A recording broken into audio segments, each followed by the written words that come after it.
안녕하십니까. 파이널샷 진행을 맡은 최효은, 신민영입니다. 오늘 한국 증시는 관망 개조가 이어지고 있습니다. 외국인 투자자들 코스피, 코스닥 양 시장에서 모두 다 빠져나가고 있는 상황인데요. S&P 500과 나스닥 그리고 다우지수가 연이어서 사상 최고치를 경신하는 가운데서도 한국 증시 같은 경우에는 계속해서 수급이 빠져나가는 게 진짜 문제가 되는 것 같습니다. 시장을 움직여줄 만한 아주 큰 모멘텀이 없는 게 문제이고요. 또 실적 추정치도 계속해서 하향 조정되고 있습니다. 현재 구간에서 코스피는 0.5% 정도의 하락세, 그리고 코스닥은 강보합권에서 거래되고 있는 상황입니다. 네, 오늘 첫눈이 내리는데 대설주의보입니다. 이런 가운데 삼성전자의 주가에도 폭설이 내리는 것 같다라는 이야기가 나옵니다. 오늘 주가 3% 넘게 현재 밀려나고 있고요. 미국발 악재로 인해서 반도체, 자동차 쪽 분위기가 좋지가 않습니다. 반면에 그래도 금융과 통신, 게임과 엔터 쪽은 분위기 나쁘지 않은데요. 오늘 저와 끝까지 함께 하시면서 현명한 전략 잘 챙겨가 보시죠. 네, 오늘도 준비했습니다. 시장 마감을 위한 마지막 한 방. 지금 출발할게요. 파이널샷.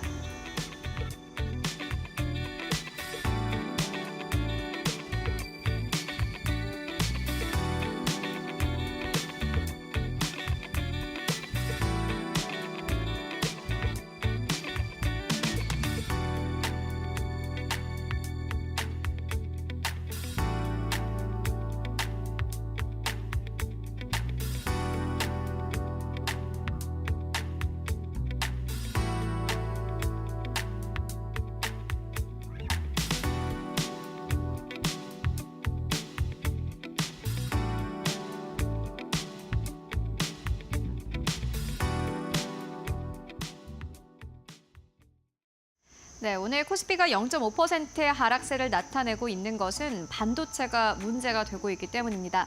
반도체가 하반기 들어서 이렇다 할 움직임을 보여주지 못하고 있는 상황인데요. 그 가운데서도 IT 투톱 기업이죠. 삼성전자와 SK하이닉스의 주가 흐름이 좋지 않은 상황입니다. 2024년도 이제 거의 막바지에 접어들었는데 삼성전자 이번 해 흐름을 좀 정리를 해보고 가도록 하겠습니다. 유진 투자증권 측에서 오늘 아침에 삼성전자의 목표 주가를 8만 원대까지 하향 조정했습니다. 삼성전자와 SK하이닉스 양사의 이 리포트를 모두 다 함께 제시를 했는데요. 먼저 삼성전자입니다. 삼성전자가 이번 해에 가장 문제가 됐던 것은 이미지가 망가졌다라는 부분입니다.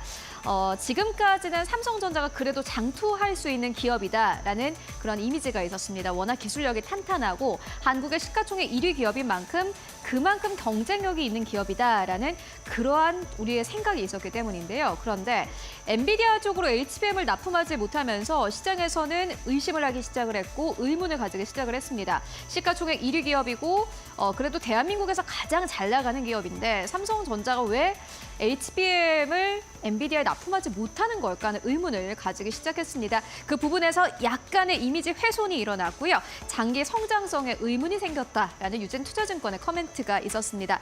주가도 좋지 않습니다. 세계에서 부진한 기업으로 손꼽힐 정도로 주가 수준이 좋지 않은 상황입니다. 두 번째는요, 긍정적인 부분은 물론 있습니다. 삼성전자가 최근에 반성문을 발표를 했죠. 앞으로 더 나아가겠다라는 발표를 했는데 그래도 문제를 공론화한 것은 긍정적이다라는 의견이 함께 제시가 되기도 했습니다. 점진적으로는 하나씩 해결하는 모습이 필요할 것이다라는 전망이 나왔고요. 주가도 마찬가지입니다. 주가 오늘 다시 한번 3% 넘게 하락세 나타내고 있는데 다만 유진 투자증권 측에서 목표 주가를 8만 원대까지 하향 조정하긴 했습니다만은 지금보다 더 떨어지기보다는 점진적으로 주가는 계속해서 그래도 상승 탄력을 받아갈 것이다라는 그러한 기대감을 내비치기도 했습니다.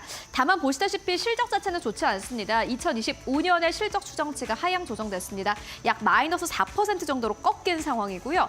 2025년에는 반등하지 않을까 하는 기대감이 있었지만은 업황 자체가 좋지 않습니다. 보시다시피 IT 기기의 수요가 둔화하고 있고요. 또 오늘은 미국발 규제 소식과 함께 반도체주가 하락세를 나타내고 있는데 물론 한국의 많은 기업들이 지금 당장 반도체 수출이 막히지는 않겠지만은 미국 정부도 가만히 있지는 않을 것이다라는 컨센서스가 현재 형성이 되고 있는 상황입니다. 그리고 중국의 기업들이 현재 공급을 늘리고 있습니다. 이렇게 되면은 디램 가격이 하락할 가능성이 크기 때문에요.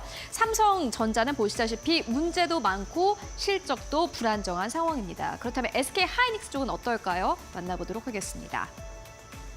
유진 투자증권 측에서는 SK하이닉스에 대해서 이렇게 표현을 했습니다. 삼성전자 대비로도 압도적인 성장을 이뤄낸 기업이다라는 투자 의견을 제시하기도 했고요. 아무도 생각하지 못했던 일을 현실로 만들어낸 기업이 SK하이닉스다라면서 후한 점수를 줬습니다. 다만 주가는 좋지 않습니다. 보시다시피 고점 대비해서 현재 37% 정도 하락한 상황입니다. 이제는 17만 원 선도 좀 깨지려는 모습을 보여주고 있는 상황인데요. 다만 SK하이닉스는 여전히 HBM이라는 아주 중요한 트리거 포인터가 있습니다. 프리미엄 제품 경쟁력으로 압도적인 성과를 내고 있는 상황이고 2025년까지 물론 HBM 쪽에서 경쟁은 굉장히 치열해지겠지만은 그래도 SK하이닉스가 보시다시피 경쟁 우위를 지속할 것이다라는 전망을 함께 내놓기도 했습니다. SK하이닉스 같은 경우에는 2023년 이후로 삼성전자의 DS 부분에서 영업이익률을 제치기도 했습니다. 삼성전자를 제치고 계속해서 영업이익률이 올라가는 것은 굉장히 긍정적인데요. 보시다시피 2023년을 기점으로 SK하이닉스가 삼성전자의 DS 부분의 영업이익을 치고 올라온 모습을 확인하실 수 있습니다. 이에 대해서 유진투자증권 측에서는 이렇게 이야기를 했습니다. 무언가 큰 판이 바뀐 것은 굉장히 명확해 보인다라는 의견을 제시했는데요. 삼성전자의 전략 미스가 생각하지 못한 이 현실을 만들고 있다라면서 SK하이닉스의 아쉬운 점은 이러한 성과가 주가에 반영되지 못하는 것이다라는 의견을 함께 제시하기도 했습니다. 좀 간략하게 정리를 해보자면은 SK하이닉스가 2023년부터 삼성전자를 제치고 영업이익률이 꽤나 올라갔는데 주가가 그만큼 따라가지 못하는 것이 아쉬운 것이지 사실 SK하이닉스만의 문제가 있는 것은 아니다라면서 삼성전자 리포트보다는 훨씬 더 긍정적인 포인트를 계속해서 제시했습니다. 그렇다면 삼성전자가 앞으로 닥친 그러한 문제들은 어떤 것일까요? SK하이닉스는 그래도 뭐 실적도 괜찮고 또 주가도 한국 시장에 외국인 수급이 들어오게 된다면 SK하이닉스 쪽으로 다시 한번 들어올 가능성은 커 보입니다. 그런데 문제는 삼성전자입니다. 유진투자증권 측에서도 삼성전자의 목표 주가를 하향한 이유가 있겠죠. 삼성전자의 캐펙스 투자를 보면은 더더욱 이해를 하실 텐데요. 우리가 삼성전자 실적을 볼 때 캐펙스 투자가 얼마나 늘었는가를 늘 확인을 해봤습니다. 그런데 이게 좀 기계적으로 저희가 확인을 해본 부분이 있었던 것 같습니다. 결국에 중요한 것은 캐펙스 투자, 설비 투자를 늘려서 얼만큼 뽑아내느냐가 중요한데 삼성전자가 지금까지 밑빠진 독에 물을 붓고 있었다라고 유진투자증권 측에서는 이야기를 하기도 했습니다. 2010년부터 2024년까지 투자 분담률을 봤을 때 다른 기업들 같은 경우에는 30에서 40%대였지만은 삼성전자의 경우에는 비메모리 쪽으로 계속해서 돈을 많이 쓴 것으로 확인이 되고 있습니다. 그렇다면 15년간 투자 효율성을 비교를 해봤을 때요. 현저히 떨어지는 것으로 확인되고 있습니다. TSMC와 인텔 같은 경우는 100%대입니다. 캐펙스 투자를 100만 원을 늘렸다면 100만 원을 그대로 가져오는 구조였는데 삼성전자 비메모리 같은 경우에는 한 자릿수 중반대였다고 합니다. 그만큼 캐펙스 투자는 늘렸지만 그만큼 돈을 벌어들이지는 못했다라고 평가를 해볼 수 있을 것 같고요. 결론은 이겁니다. 10년 넘는 기간 동안 성과 없이 투자만 계속해서 온 삼성전자였다라고 평가를 해볼 수 있을 것 같습니다. 그래서 최근에 삼성전자가 자사주 매입에 나서기도 했습니다. 자사주 매입 이슈도 함께 만나보고 가시죠. 삼성전자 역사를 좀 보도록 하겠습니다. 2015년에 삼성전자는 자사주 매입을 한 바 있습니다. 그때 10월 9일에 삼성전자는 자사주 매입을 발표한 바 있는데요. 그 직전까지 6개월 동안 삼성전자의 주가는 약 30% 정도 조정을 받았다고 합니다. 이렇게 자사주 매입 소식이 나왔기 때문에 삼성전자 주가가 그래도 반등했겠지라고 기대를 하셨겠지만 단기적으로 반등을 했습니다마는 그 이후로도 주가는 계속해서 빠졌다고 합니다. 3개월간 다시 15% 하락을 했다고 하고요. 2016년이 돼서야 주가가 반등을 했는데 업황이 개선되면서 외국인 수급도 함께 들어오고 그때부터 삼성전자의 주가가 다시 한번 상승했다고 합니다. 그리고 최근에 2024년에 11월에 삼성전자가 10조 원대 자사주 매입을 발표한 바 있습니다. 유진투자증권 측에서는 이에 대해서 아주 차가운 코멘트를 남기기도 했는데요. 대주주들을 위해서 자사주 매입을 했다라는 시장의 평가가 이어지고 있는데 이렇게 유진투자증권 측에서는 이야기를 했습니다. 삼성전자 이사회가 대주주를 위해서 자사주 매입을 결정했을 것이라고는 결단코 믿고 싶지 않을 정도다. 라는 의견을 함께 제시하기도 했습니다. 지금 필요한 것은 자사주 매입이 아니라 펀더멘털 개선이고 철저한 진단과 개선을 위한 파격적인 변화이다라는 의견을 함께 제시하기도 했는데요. 삼성전자가 오늘 인사에 대해서 좀 단행을 했습니다. 인사 변화가 있었죠. 일단 지금 오늘 시장에서는 시장의 평가는 냉정합니다. 주가 3% 이상의 하락세 나타내고 있는데요. 단순히 미국의 반도체 규제 때문이다라고 볼 수 없는 부분입니다. 삼성전자의 주가는 계속해서 내렸기 때문입니다. 앞으로 이와 관련된 이슈들 함께 체크해 보시면 좋을 것 같습니다. 오늘의 시그널 삼성전자, SK하이닉스 만나보고 왔고요. 그 이외에 오늘 시장에서 또 주목받고 있는 이슈들 어떤 것들이 있을까요? 이어서 신민용 앵커가 전해드립니다. 네, 이어서 종목별로 어떤 시그널 주목받고 있는지 함께 살펴보도록 하겠습니다. 4가지 헤드라인 하나씩 열어보도록 할게요. 첫 번째 헤드라인입니다. 미국의 반도체법 불확실성에 반도체 대장주를 비롯한 대부분의 반도체 종목들 일제히 약세를 보이고 있습니다.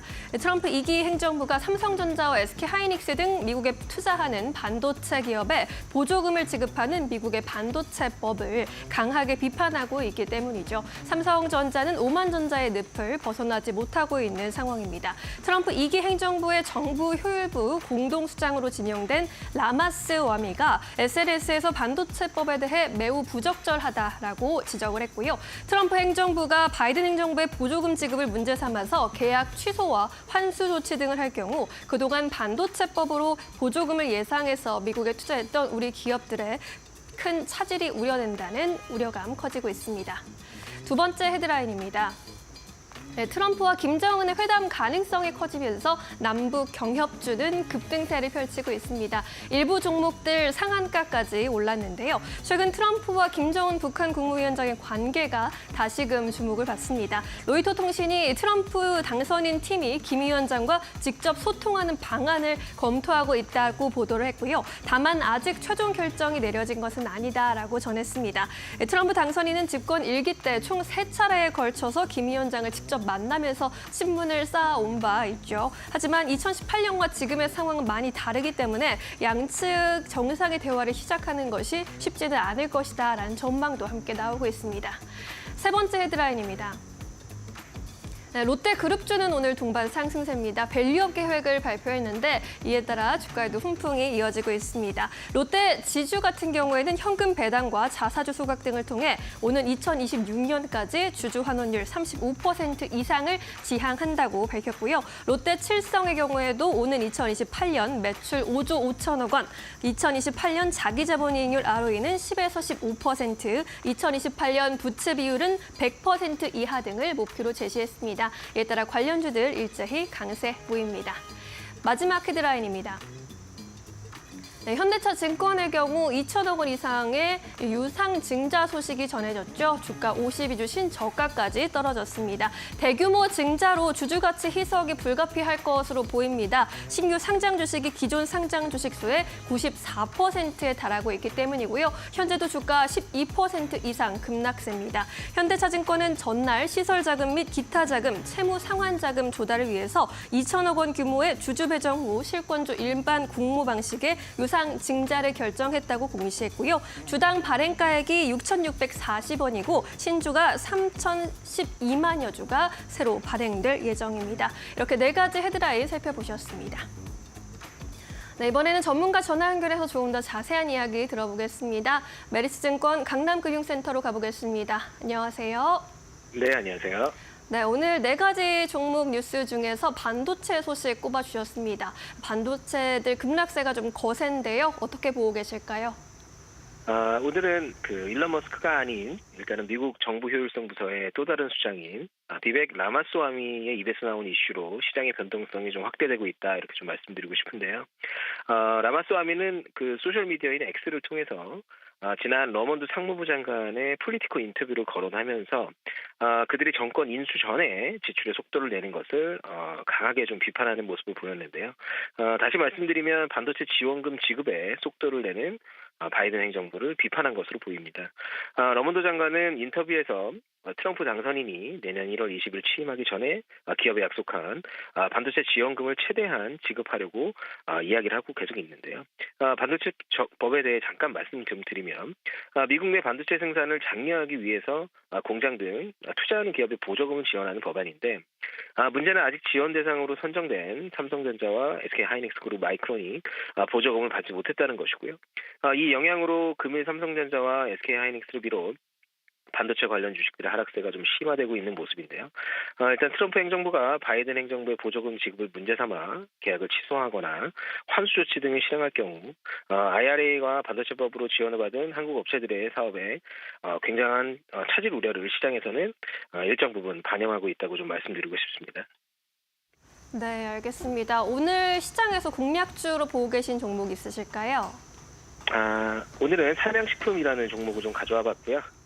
올해 상반기 연이은 어닝 서프라이즈를 기록을 하면서 이제 불닭 신드롬이라고 했죠. 급상승하던 이제 삼양식품이 장기간 이제 횡보 국면에 진입을 했습니다. 그 동사는 구조적으로 내수 소비 둔화 그리고 인구 구조의 변화로 좀 정체되었던 음식료 업종의 밸류에이션을 수출로 타개하면서 굉장히 좀 높이는 역할을 일조를 했는데 동사 같은 경우에 25년 예상 영업이익이 4,062억을 예상하고 있습니다. 그 전년 비 대비해서 한 20% 정도 성장할 것으로 예상하고 있는데 이는 수출 판매량의 증가 내년에 그리고 지역 믹스 개선 그리고 원가 부담의 완화가 25년도 성장을 견인할 것이다 이렇게 좀 말씀드리고 싶고요.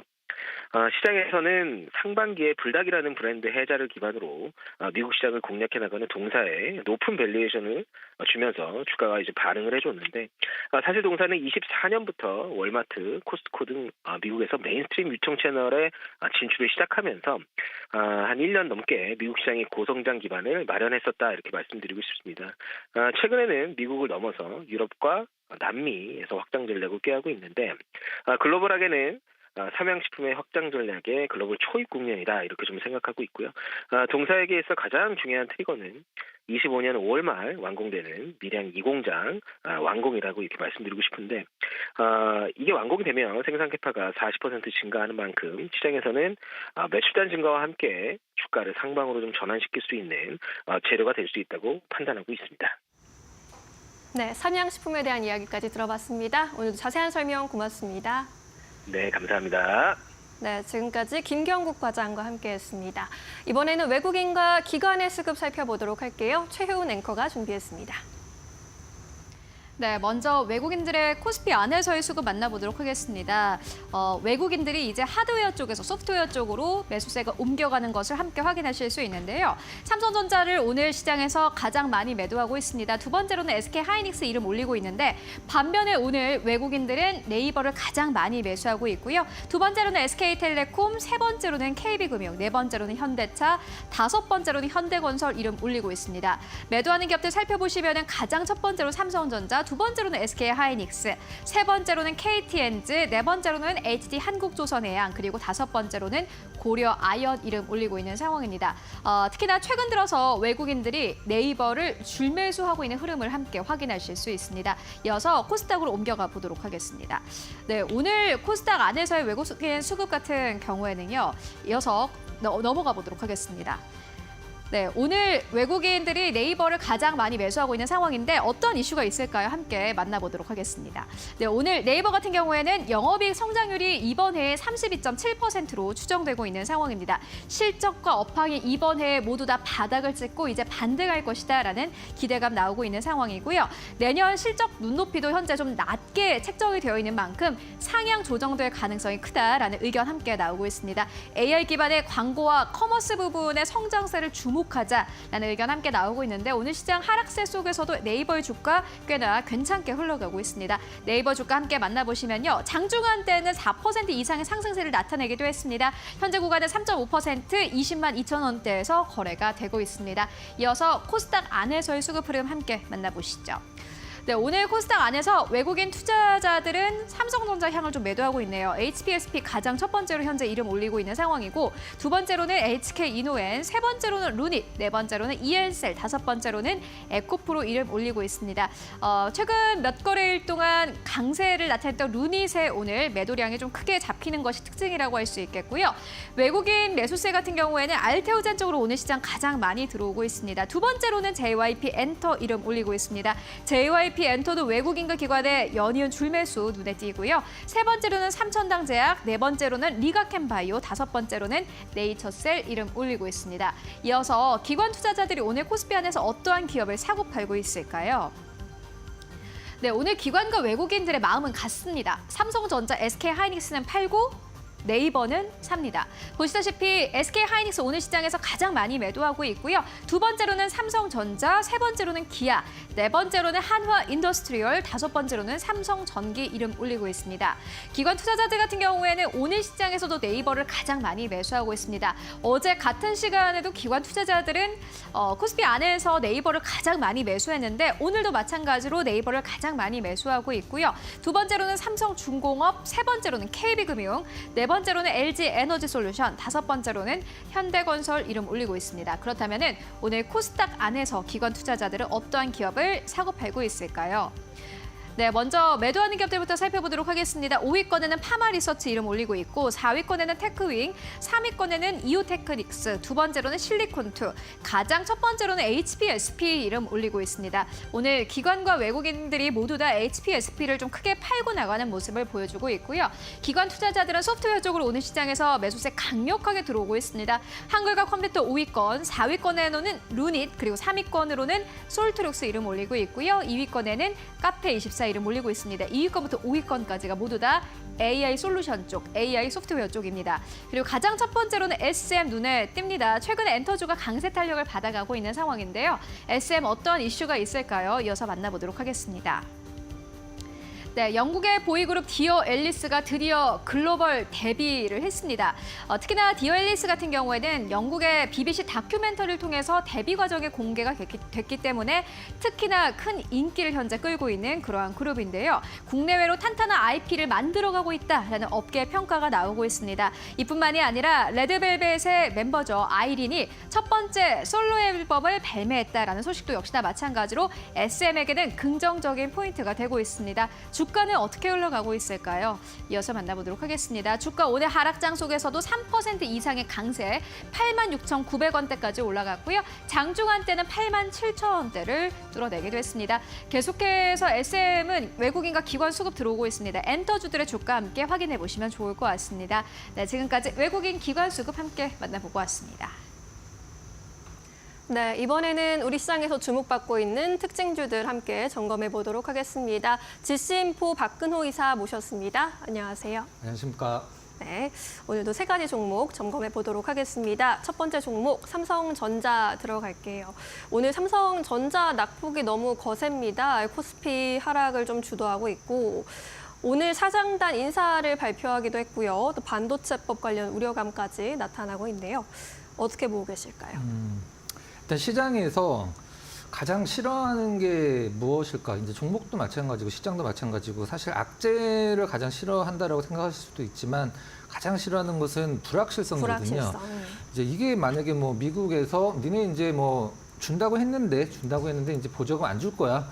이제 그렇게 알고 있어라고 딱 못을 박아 놓으면 사실 제가 봤을 때는 뭐 하루 이틀 정도 충격이 좀 엄청 나긴 하겠습니다만 어느 정도 바닥을 잡을 수가 있는데 받을 수도 있다, 안 받을 수도 있다. TSMC는 준다, 뭐 근데 니네는 줄 것 같은데 줘도 다시 빼낸다. 환수라는 얘기까지 지금 나와주고 있거든요. 네. 그 부분이 좀 약간 어떤 투심을 좀 악화시키는 듯한 느낌인데 첫 번째 이제 오늘 두 가지 정도 짚어보면 될 것 같아요. 삼성전자 이제 반도체 주요 사업부장 교체. 원래는 한 12월 달 정도에 하는데 좀 약간 일찍 했습니다. 얼마 전서부터 한 2주 전인가요? 이제 사장단 교체들이 있을 거라고 좀 대규모로 있을 거라고 좀 예고되긴 했었습니다만은 일단 가장 중요한 부분은 그동안에 이제 삼성전자의 가장 윗단에 있는 경영진들에 대한 시장의 뭐 불만이라고 얘기할 수도 있고 좀 약간 우려감으로 보는 부분들이 무엇이었냐면 이 반도체 기업들의 수장들이 좀 엔지니어 출신들이 아니라 어떤 좀 약간 그 재무와 관련된 분들이 많이 계시다 보니까 삼성전자가 좀 약간 기술적으로 뒤로 밀렸다라는 부분들이 좀 약간 많이 대두가 됐고, 실질적으로 뭐 하이닉스 경쟁사 쪽으로 이직도 많이 하고 그런 부분이 좀 있었었죠. 이번에 이제 투톱 체제로 간다라고 발표가 됐는데, 전영현 대표가 이제 투톱 체제로 가게 되는데, 이분은 일단 뭐 그 전자공학 박사 출신으로 뭐 굉장히 엔지니어 출신으로 알려져 있는 분이죠. 원래는 이제 LG 반도체 출신이죠. 이제 LG 반도체가 현대전자랑 이제 합병이 되면서 지금 하이닉스가 됐죠. 그때 이제 2000년도에 이제 삼성전자로 옮겨 오셔서, 이분이 굉장히 잘한, 시장에서 이제 굉장히 좀 약간 이쪽 데 탁월하다라는 부분들이 인정하는 부분이 무엇이냐면, 이제 미래의 이제 어떤 그 배터리 사업을 염두에 두고 삼성 SDI 대표 역임하셨으니까 이 배터리 사업을 굉장히 크게 키워놓으신 부분, 그 다음에 삼성전자가 D램 전 세계 1위를 할 때 그거를 이제 어느 정도 만들어 놓은 기틀을 닦아놓은 분을 알고 있거든요. 그래서 이 부분에 대해서는 시장이 좀 약간 앞으로 좀 희망적인 부분이라고 좀 기대감이 있다라고 보시면 될 것 같고요. 그 다음에 일론 머스크가 있는 미 정부 효율부 공동 수장이 반도체법에 대해서 부정적인 입장을 표명했다. 미 정부 효율부 이제 뭐 약자로 DOG라고 하는데 도지코인이랑 철자가 똑같죠. 네. 일단 이 부분에 대해서 얘기 나오는 게 이제 재검토를 하겠다. 왜 재검토를 해야 되냐면, 지금 트럼프 정부가 이제 내년 1월 달에 바이든 정부를 이어받을 텐데, 지금 현재 미국 정부가 돈이 너무 없습니다. 사실 주고 싶어도 굉장히 부담이 될 거예요. 예전에 과거에 이제 그 연준 의장이었던 옐런이 지금 미국 재무부 장관이죠. 그 여자분. 정말 단기 국채를 너무 많이 발행을 해나갔고, 우리가 이제 보통 미국 같은 경우는 단기 부채보다도 이제 중장기 채권들을 많이 발행을 하는데, 단기 채권을 많이 발행을 했다라는 것은 굉장히 좀 힘들다라는 것. 우리가 이제 카드 돌려막기 하는 것과 똑같죠. 한 달마다.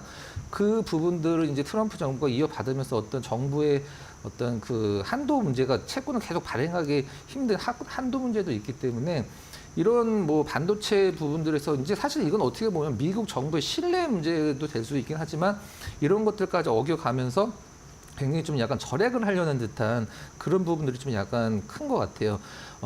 준다 안 준다가 문제가 아니라, 그 어떤 이 부분과 관련해서 오늘 나온 기사들의 코멘트 중에 맨 마지막에 보면 환수 얘기까지 나오거든요. 네. 환수 얘기는 사실 트럼프가 직접 얘기를 하기도 한 건데, 줬다가 뭐 다시 나중에 뺐으면 사실 안 받은 것보다는 못하죠. 그래서 이런 부분들이 그냥 딱 정해졌으면 좋겠습니다. 딱 정해지면은 그냥 안 주면 안 준다, 준다, 아니면 좀 줄이겠다. 이걸 확실히 해주면 시장에서 이렇게 혼란스럽지가 않을 텐데, 그 부분들이 굉장히 좀 약간 아쉬운 부분이고요.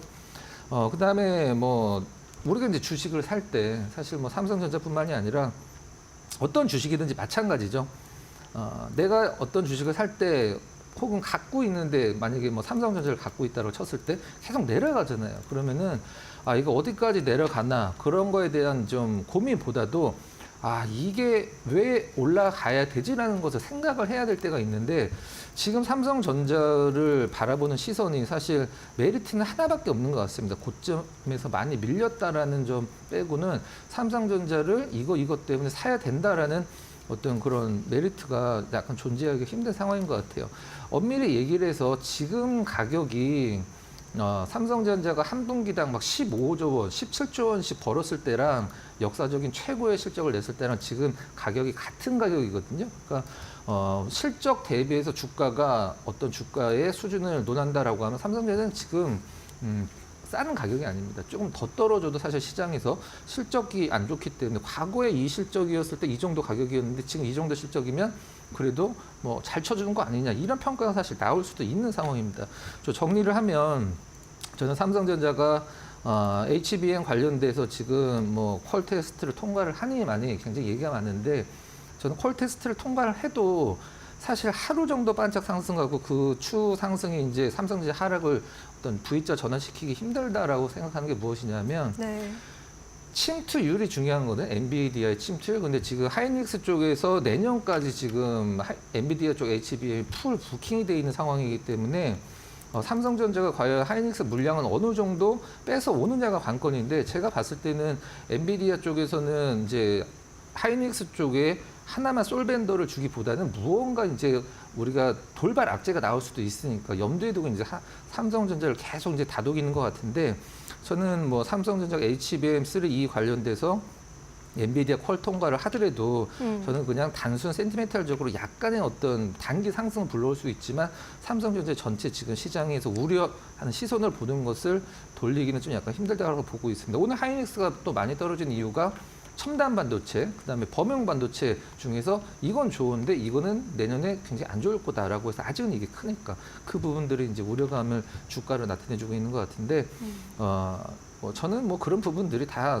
그 주가에 녹아 있다라고 생각을 하고 있습니다. 아무튼 정리하면 삼성전자 하이닉스가 더 떨어지기도 힘들지만 사실 여기서 V자로 어떤 고점 트레이가 나오는 강한 상승이 나올 이유도 엄밀히 말하면 좀 약간 아쉽지만 저는 없다라고 생각을 하고 있습니다. 그렇군요. 지금 한 달 넘게 오만전자의 늪에 빠져 있는 삼성전자인데 일단은 불확실성 해소하는 게 중요할 것 같은데 현재 이 위기론을 타개할 방안이 크게 지금 재료는 보이지 않는 상황이다라고 정리해 볼 수 있겠습니다. 두 번째 종목으로 넘어갈까요? 인디에프 보겠습니다. 남북 경협주 오늘 일제히 강세입니다. 미국에서 북한과 정상회담을 조기에 진행할 것이다라는 이야기가 나왔어요. 진짜 네. 할까요? 전화 연결을 한번 좀 해보고 싶은데 네. 일단 좀 약간 네. 너무 나간 것 같습니다. 제가 봤을 때는 뭐 할 수도 있고 안 할 수도 있는데 너무 나간 것 같아요. 왜 그러냐면 우리가 이제 과거에 2016년도 전후라고 해야 될까요? 그때 2018년도 그때쯤에 이제 트럼프 미국 대통령이랑 김정은 위원장이 좀 만나고 했을 때 그때와 지금의 가장 큰 차이점이 뭐냐면 우리나라 정부의 스탠스가 완전히 다르죠. 그때와 그쵸. 지금은. 네, 그때는 문재인 정부요. 그렇죠. 그때 이제 어떤 북한 쪽에 관련된 스탠스가 너무 다르기 때문에 지금 그리고 또 오늘 아마 경협주들 중에 제일 처음에 상한가를 간 게 아예 그냥 상한가로 시작을 했죠. 인디에프라는 종목이 이제 상한가로 시작을 했는데 기세 상한가라고 원래 말은 이제 기세 상한가 맞는 건데 개성공단 관련주들이 사실 오늘 가장 셌다라고 생각이 드는데 사실 개성공단 같은 경우에는 글쎄 뭐 북한에서 이제 장비도 굉장히 많이 반출을 좀 했고 지금 거의 지금 예정 규모에서 한 3분의 1 정도 실제적으로 북한에서 공장을 돌리고 있는 거라고 생각을 하고 있는데 이러한 관련주들이 이제 저는 이제 테마잖아요. 사실 우리가 예전에 뭐 남북 테마주들, 뭐 대아TI 같은 종목군들 막 8배까지 오르고 철도 관련주들 이랬을 때 그 기업들이 돈을 100원 한 장이라도 벌었냐? 아니거든요. 사실 실제적으로. 근데 저는 그런 것 때문에 이런 테마들을 무시를 할 필요성은 없지만 좀 꼼꼼히 살펴봐야 된다고 생각을 하고 있는데 좀 약간 차트 잠깐 보면서 그 타임라인을 한번 좀 잠깐 봐보도록 할까요? 네. 남북 경협주가 저는 좀 약간 오늘은 왜 오르는지는 좀 약간 개인적으로 좀 약간 의아스럽긴 한데 과거에 이제 2018년도에 대아TI가 저점에서 고점까지 올라갈 때 한 7배, 8배 정도 올랐거든요. 근데 1차 회담이 트럼프 대통령이랑 김정은 위원장이 1차 회담을 한 게 제 기억에는 하면 6월 10일 정도 전후였습니다. 6월 10일 정도 전후, 요때쯤이거든요.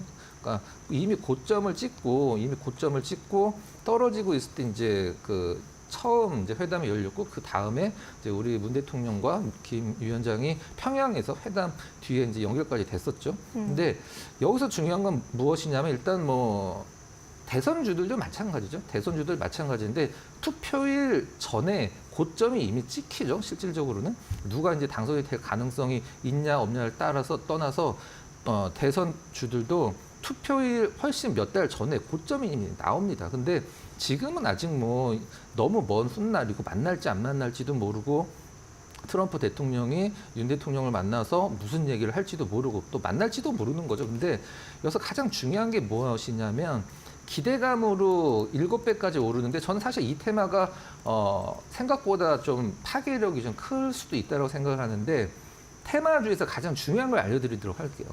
테마주 매매에서 가장 중요한 건 네. 기업 분석이 아닙니다. 기업 분석이 아니고 이번 테마의 파괴력을 계산을 해서 배짱을 부려야 됩니다. 테마주는 무조건 배짱입니다. 가장 큰 어떤 그 과거에도 보여줬듯이 대아TI가 하한가까지 갔다가 뭐 한다 안 한다 하다가 다시 하고 나서 다시 기세 상한가도 가고 그런 모습 보여줬는데 물론 뭐 테마주 매매 좋고 이런 뭐 몇 달 만에 몇 % 올라가는 주식을 누가 싫어하겠어요. 근데 이런 테마주 매매들의 끝은 과거에 이제 테마주를 고점에서 물렸다라고 했을 때 지금 1년, 2년, 3년, 4년, 5년, 6년이 지난 시절까지 뭐 사실 그 고점에서 물렸다는 전제 조건 하에 뭐 다시 그 본전에 오기는 거의 불가능하죠. 그래서 테마는 사실 이런 초창기 때 너무 큰 무리 안 하고 내가 한번 좀 트라이를 하겠다라는 생각으로 들어가셔서 배짱을 부리셔야 돼요. 그럼 배짱이시는 분들만 접근을 하시고 아직은 좀 뭐 제가 봤을 때는 트럼프 정부 시작하고 이쪽 섹터에 관심을 가지셔도 늦었다라고 생각을 하진 않거든요. 그리고 지금 가장 중요한 것은 트럼프 당선인이 김정은 위원장을 만나려면 과거에 약간 좀 다른 게 있죠. 우리나라 정부 스탠스 말고 러시아가 지금 중간에 북한과 굉장히 긴밀한 관계를 유지를 하고 있다라는 거. 이게 지금 가장 큰 걸림돌이라고 생각을 하고 있거든요. 그런 문제들만 좀 해결이 된다라고 하면 글쎄요, 뭐 내년 초에 굉장히 좀 파괴력 있는 섹터로 테마로 좀 자리매김을 할 수 있지 않을까. 일단 뭐 오늘 인디에프가 상한가를 가 있기 때문에 내일 어느 정도 진행이 될지 모르긴 하겠습니다만은 인디에프가 지금 오늘 가격적으로는 대장이니까 얘가 상한가를 풀리면 다른 기업들은 더 많이 떨어지겠죠. 그래서 요 대장주들 가격이 많이 오른 주식들 보고서 지금 가격이 뭐 페니 주식인데 동전주인데 지금 거래량이 200만 주도 안 되고 있어요. 그만큼 팔겠다는 사람이 거의 없다는 뜻이 되겠죠. 네. 일단 뭐 관련주들 보시는 분들은 뭐 인디에프처럼 상한가가 있는 종목군들이 상이 풀리는지, 그다음에 내일까지 시세가 좀 연결이 되는지 이런 것들 좀 확인하고 매매에 참고하시면 될 것 같습니다. 네, 알겠습니다. 이 종목들 대하실 때는 당연히 주의하셔야 할 것 같고요. 남북 경협주 관련 내용 점검해 봤습니다. 세 번째 종목 더존 비즈온 들고 오셨네요. 현재 구간에서 4%대 강세 보여주고 있습니다. 이 종목 가지고 오신 이유가 있으실까요? 제가 제 기억으로는 저희 다음 코너에서 제가 시초가 공략주를 거의 한 달 전쯤에 한번 갖고 왔던 종목으로 기억을 하는데 혹시 은행 앵커님 은행 최근에 점포 그러니까 객장이라고 하죠. 가보신 적 있어요?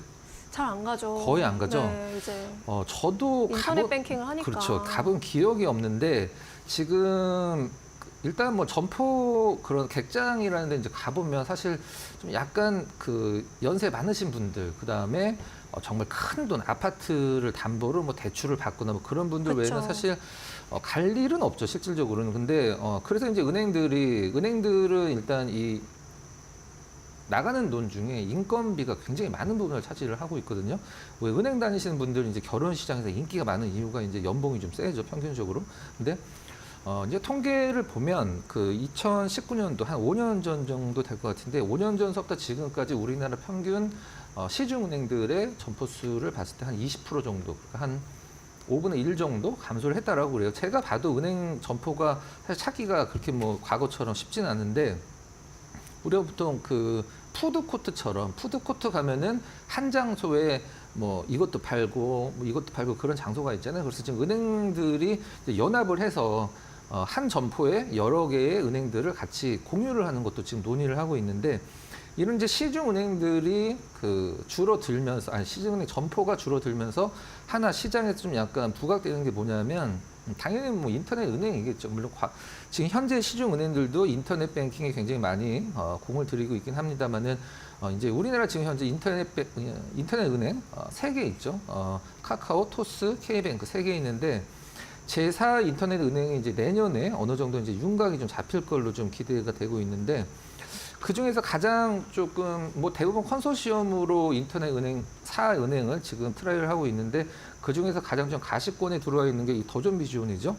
더존비즈온이 이제 가칭 더존뱅크, 더존비즈온과 신한은행, 그 다음에 유뱅크라고 해서 이제 현대해상이 참여를 하는 유뱅크, 그 다음에 우리은행이 참여하는 한국소은행, 그 다음에 몇 개 정도 은행이 있어서 5개 정도의 출사표를 내놨는데 이런 예가 있어요. 야, 지금도 그 인터넷 은행들 3개만 해도 모자르지 않은데 왜 인터넷 4은행을 출범을 시켜야 되냐라는 이제 물음이 있을 수가 있는데 정부에서는 사실 인터넷 은행을 출범시킨 이유는 사실 뭐 다른 시중 은행들과 좀 다른 행보를 좀 보여주기를 바랬던 거거든요. 그러니까 뭐 소상공인에 대한 대출이라든가 뭐 이런 것들을 주로 이제 업무를 담당하려고 인터넷 은행을 출범을 시켰는데 실질적으로는 좀 약간 그런 식의 행보를 보여주지 못했기 때문에 인터넷 자사 은행에서 좀 약간 그런 것들을 필터링을 해서 제대로 할 은행을 인터넷 은행을 우리가 한번 좀 만들어 보자, 출범을 시키자, 그런 취지라고 이제 생각이 드는데,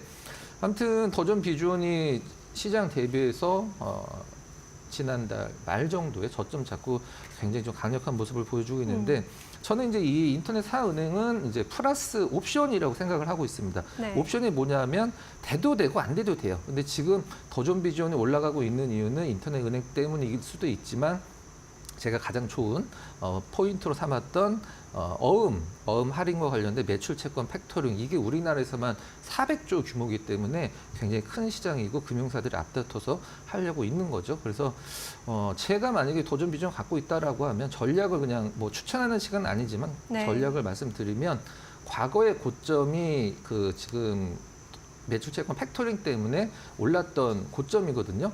저는 약간 좀 시간적인 여유만 둔다라고 하면 뭐 클라우드 서비스 엄청 잘 되고 있고 매출채권 팩토링 본격적으로 돌아가고 있기 때문에 전고점 돌파도 가능하다라고 저는 개인적으로 말씀드려보도록 하겠습니다. 네, 보유하신 분들은 이제 전고점까지는 볼 수 있겠다라는 의견 주셨으니까요. 참고해 보시기 바라겠습니다. 오늘도 좋은 말씀 고맙습니다.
네, 팩트체크 코너로 이어가 보도록 하겠습니다. 오늘은 바이오 쪽 함께 살펴볼 텐데요.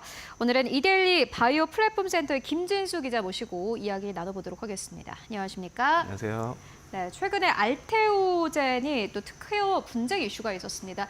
이 루머라고 해야 될까요? 이 이슈가 나오면서 주가가 급등락이 좀 강하게 나오고 있는 상황인데, 일단 이 이슈가 어떠한 이슈인지, 지금 상황은 어떠한 상황인지 먼저 짚고 가도록 하겠습니다. 네, 말씀해 주신 대로 최근에 가장 큰 이슈, 바이오 쪽 이슈라고 하면 이 알테오젠의 이 루머 관련된 내용일 텐데요. 이 알테오젠에 대해 기본적으로 좀 설명을 드리자면, 이 정맥 주사 제형 의약품, IV 제형 제품 의약품을 SC PR 주사 제형으로 바꾸는 기술을 보유한 기업인데요. 글로벌 무대에서도 굉장히 많이 인정받고 있습니다. 기술 수출도 많이 했고요. 유일한 경쟁사로 꼽히는 이제 할로자임이라는 곳이 있는데, 이쪽에서 이제 특허 관련 소송을 할 수 있다는 루머가 좀 나왔습니다. 그러면서 이제 주가가 좀 요동쳤는데요. 알테오젠이 머크와 진행하고 있는 이 의약품 개발에도 제동이 걸리는 것이 아니냐는 우려가 시장에 나오면서 이제 주가가 조금 왔다 갔다 하는 것으로 분석됩니다. 알테오젠의 주가가 지금까지 잘 갔던 이유는 물론 뭐 기술력에 대한 이슈도 있긴 합니다만은 머크와의 계약 때문이었습니다. 이 이슈도 함께 짚고 가시죠. 네, 말씀해 주신 대로 이제 머크라는 곳이, MSD라는 곳이 굉장히 큰 글로벌 기업인데요. 이 알테오젠의 제형 변경 기술은 이제 그전에도 이제 뛰어나다는 평가를 많이 받았지만, 이 MSD와 계약을 통해서 굉장히 글로벌 전 세계적으로 주목을 받았는데요. 이 MSD 키트루다라는 제품이 있습니다. 면역 항암제 제품인데 이 의약품 같은 경우에 전 세계 매출 1위 제품이라고 할 수 있고요. 지난해 이제 키트루다 한 개 품목 하나의 매출만 해서 35조 원에 달했습니다. 키트루다 같은 경우에 2028년에 이 IV 정맥주사 제형의 특허 만료를 앞두고 있는데요. 이 MSD는 이제 바이오시밀러의 공격 방어와 특허 연장의 목적으로 SC 제형, 이 피하 주사 제형으로 개발에 적극적으로 나서고 있는데요.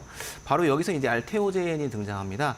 키트루다 이 SC 제형 개발에 사용되고 있는 기술이 알테오제엔의 이 제형 변경 기술인데요. 현재 이제 글로벌 임상 3상이 진행 중이고 MSD는 이제 최근에 이 SC 제형이 기존 IV 제형과 동등한 효과를 가졌다는 데이터도 발표했었고요.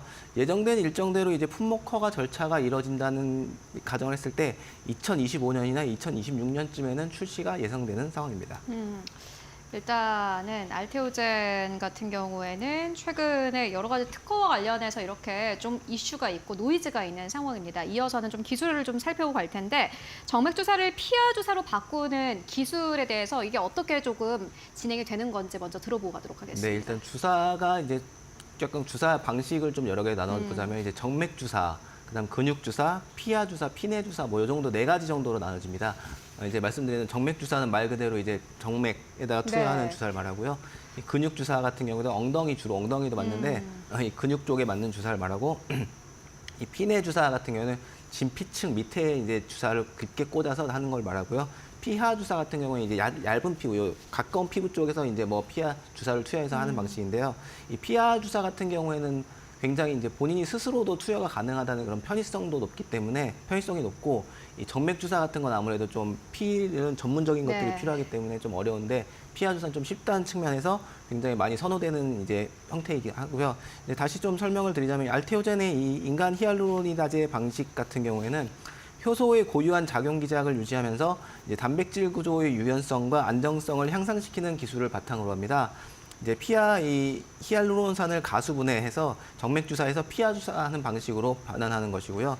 또 린디 바이오 사이언스라는 곳이 있는데요. 이 회사 같은 경우에는 이제 마이크로 글라시피케이션이라는 기술을 가지고 있는데요. 이 약물을 미세한 유리입자로 변환해서 피하 조직에 효율적으로 전달하는 방식입니다. 즉 이제 약물 자체를 미세한 입자로 바꿔서 피하 주사로 전달할 수 있도록 하는 방식인데요. 좀 이제 100% 맞는 비유라고는 할 수 없지만 좀 더 쉽게 설명을 드리자면은 이 인간 히알루로니다제 같은 경우에는 약물이 들어갈 수 있는 공간을 좀 마련해주는 그런 작용이라고 볼 수 있고요. 이 마이크로 글라시피케이션 같은 경우에 약물 자체를 좀 잘게 쪼개서 피부에 잘 흡수되도록 하는 그런 방식이라고도 설명드릴 수 있습니다. 그러니까 알테오젠이 현재 채택하고 있는 방식입니다. 인간 히알루로니다제 방식 같은 경우에는 말씀해 주셨던 것처럼 약물이 들어가게끔 그 자리를 만들어준다. 이렇게 보면 될 것 같고, 그리고 린디 바이오 사이언스가 가지고 있는 기술은 마이크로 클래시피케이션, 이름에서도 이미 알 것 같습니다. 약물을 작게 만들어주는 그러한 기술이다라고 좀 해석을 해볼 수 있을 것 같습니다. 좀 어려운 것 같아요. 워낙 제약 바이오 쪽이 전문적인 지식이 필요하다 보니 일단 저희가 개념 정리를 이렇게 하고 왔고요. 그렇다면 특허 분쟁이라는 게 어떠한 부분에서 생기는 겁니까? 네, 이제 말씀해 주신 대로 특허 이제 소송이 우려가 나오는 부분이 어떤 부분이냐면 이 알테오젠의 하이브로자임 플랫폼이라는 것이 있고요. 할로자임에도 인핸즈 플랫폼이라는 것이 있어서 이 두 개를 좀 뜯어봐야 되는데요. 둘 모두 이제 정맥 주사를 피하 주사 제형으로 바꾼다는 점에서는 동일합니다. 그리고 이제 알테오젠은 할로자임보다 후발 주사라는 점이 좀 포인트이기도 하고요. 이제 할로자임이 가장 먼저 이 인간 히알루로니다제 pH20이라는 효소를 활용해서 플랫폼 기술을 확보했고요. 알테오젠은 이 pH20을 변형한 ALT-B4로 물질 특허를 획득했습니다. 이 pH20 같은 경우에는 정자의 머리 부분에 존재하는 단백질인데요. 이 피하 지역의 당사슬을 잘게 부술 수 있어가지고 이제 정맥 주사로 개발된 약물을 피하 주사로 전환할 수 있다는 특징이 있고요. 이 할로자임 같은 경우에 이 pH20을 그대로 사용하고 있지만 알테오젠의 경우 pH20을 히알 단백질과 이 pH20의 도메인 일부를 섞어서 약간 변형한 형태라고 할 수 있는데요. ALT-B4를 만들어서 사용 중입니다. 이 할로자임 측에서 이제 pH20 관련된 부분을 문제 삼을 수 있는 것 아니냐라는 이런 이제 우려들이 나오고 있는 건데요. 알테오젠은 이미 ALT, B4에 대해서 여러 가지 특허를 획득한 상황입니다. 따라서 이제 특허 분쟁까지 가는 일은 없지 않을까라고 이렇게 좀 조심스럽게 예측해 볼 수 있을 것 같습니다. 특허 분쟁까지 갈 가능성은 적지 않을까 하는 전망이 나오고 있습니다. 다만 문제는 머크가 또 할로자임에 특허 무효 심판을 청구를 했는데 이 내용은 어떠한 내용입니까? 네, 말씀해 주신 대로 이제 지금 알테오젠과 할로자임 간의 소송은 아니지만 머크가 이제 할로자임에 소송을 제기한 건데요. 이제 특허 심판 및 바이오 업계에 따르면 이 MSD 같은 경우에는 지난 12일 미국 특허청에 이제 할로자임 특허에 대해서 등록 후 특허 취소 심판을 제기했습니다. 이 특허 무효 소송 대상은 할로자임의 엠다제 특허라는 것인데요.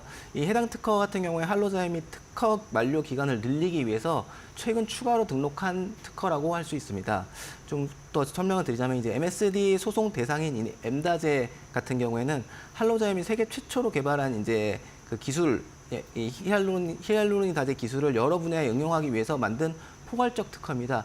좀 쉽게 설명드리자면 이것도 이제 기존에 이제 하나에 대해서만 좀 특허가 있었다면 5개까지 여러 개로 좀 포괄적인 특허를 만들었다고 할 수 있는 건데요. 이제 기존 특허인 이넨즈가 포함하지 않았던 약 1000여 개의 아미노산을 치환하는 제조합 인간 히알루로니다제에 대한 내용이 담겨 있고요. 이제 이넨즈는 미국 특허가 2027년에 만료되고 유럽에서 2029년에 만료되는데요. 이 엠다제 특허를 통해서 이제 할로자임 같은 경우는 아미노산을 치환하는 방식을 통해서 미국 특허 기간을 2034년까지, 그리고 미국 외 국가는 2032년까지 늘렸습니다. 특허를 늘리기 위한 전략 중에 하나였다고 보이는데요. MSD 같은 경우는 이제 이 특허에 대해서 적용 대상이 굉장히 광범위하고 연구자들 입장에서 똑같이 재현할 수 있는 만큼의 근거가 부족하다며 특허 무효 소송을 제기하고 나선 것입니다. 그런데 이제 머크가 보니까는 등록 후 특허 취소 심판의 경우에는 1년 내에 이게 결론이 나와야 되기 때문에 선제적으로 조치했다 이런 평가도 나오고 있습니다. 이 의미가 어떤 의미입니까? 네, 이제 MSD가 이제 소송을 했다는 걸 두고 굉장히 의견들이 많은데요. 이제 정확한 의도를 알기는 어렵지만 선제적 조치라는 점이 반은 맞고 좀 반은 틀리다고도 할 수 있을 것 같습니다. 선제적인 조치 자체는 맞지만 특허 분쟁에 대한 선제적인 알테오젠과의 특허 분쟁에 대한 선제적인 조치라기보다 이제 향후 제품 개발 및 판매하는 데 있어서 걸림돌을 먼저 제거한다는 느낌이기 때문인데요.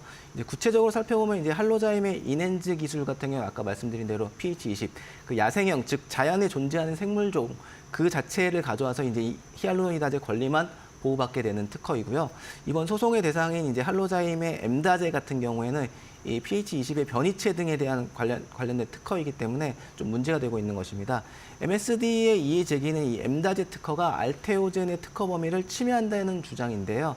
할로자임의 이 야생형 히알루로니다제에 대해서만 할로자임 같은 경우 이 야생형에 대해서만 특허를 좀 주장해야 되는데 변이체에 대한 권리까지 주장하면서 알테오젠의 권리를 오히려 침해하고 있다는 의미입니다.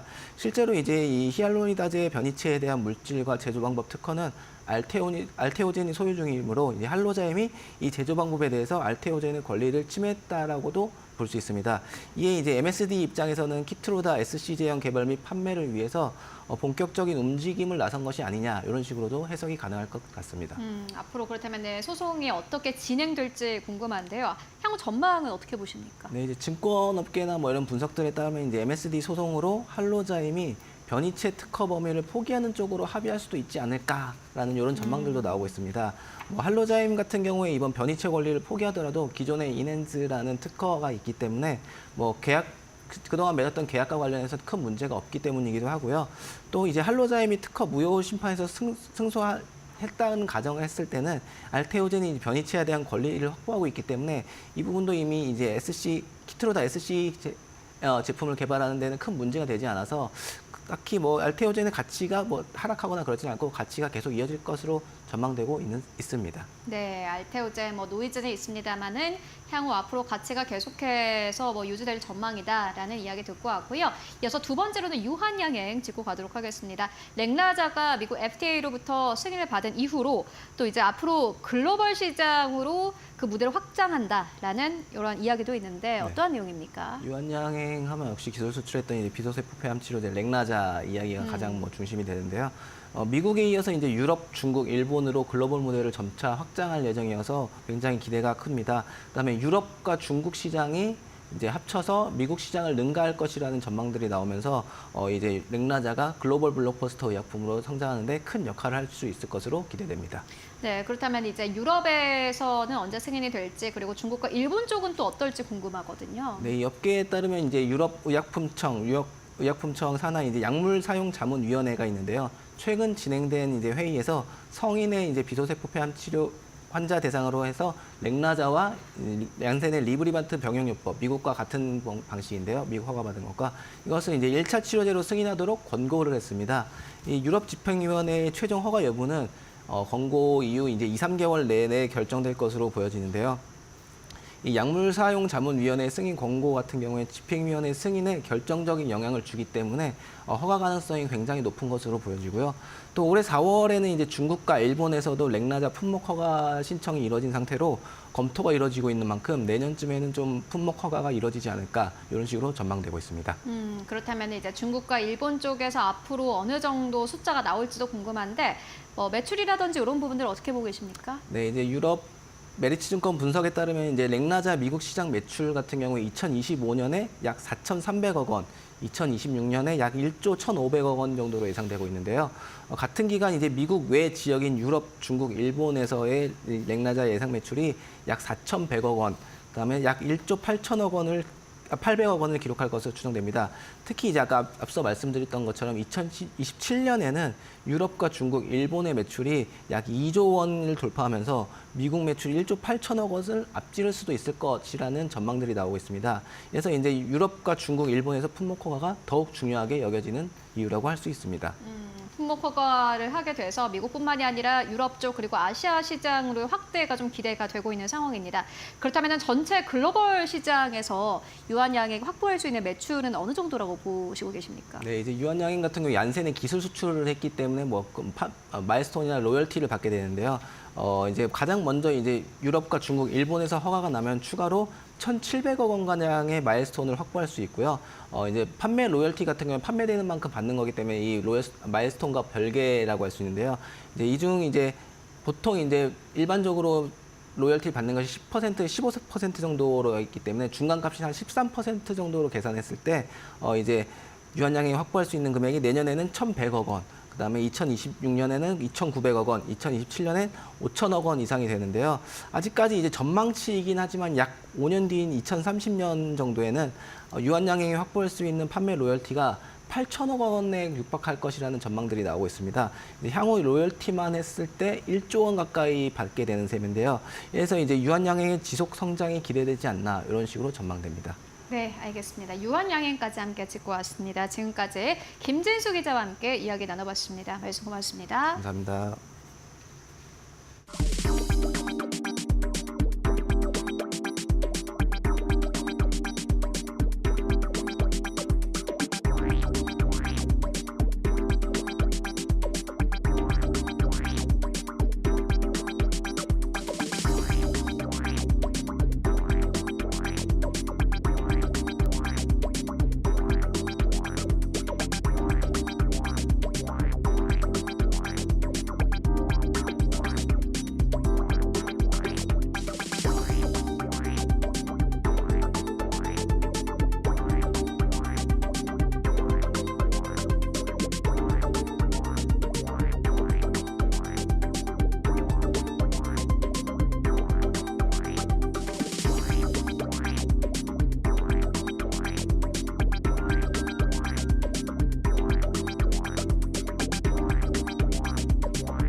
마켓 무버입니다.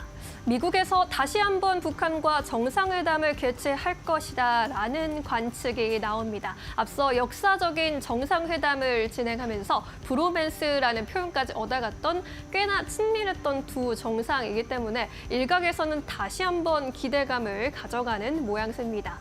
로이터 보도에 따르면요, 트럼프 팀이 북한의 국무위원장과 직접 대화를 추진하는 방안을 논의 중이라고 하는데요. 이 보도에 따르면 트럼프 팀이 새 외교 노력으로 북한과 무력 충돌 위험을 줄일 수 있기를 기대하고 있다고 합니다.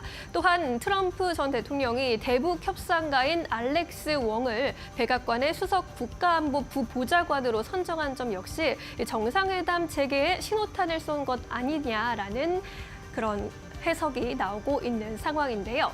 트럼프 전 대통령은 당시 일기 집권 당시에 2018년에서 2019년까지 총 3차례에 걸쳐서 김정은 위원장을 만난 적이 있었죠. 당시 합의에 이르지는 못했었지만 미국 역사상 처음으로 북한 정상을 만난 대통령으로 남아 있습니다. 하지만 지금은 2018년과 상황이 많이 다르기 때문에 양측 정상이 만나기는 쉽지 않을 것이다라는 관측 도 나오고 있습니다. 대화를 시작하는 접점을 찾기가 쉽지 않을 것이라는 건데요.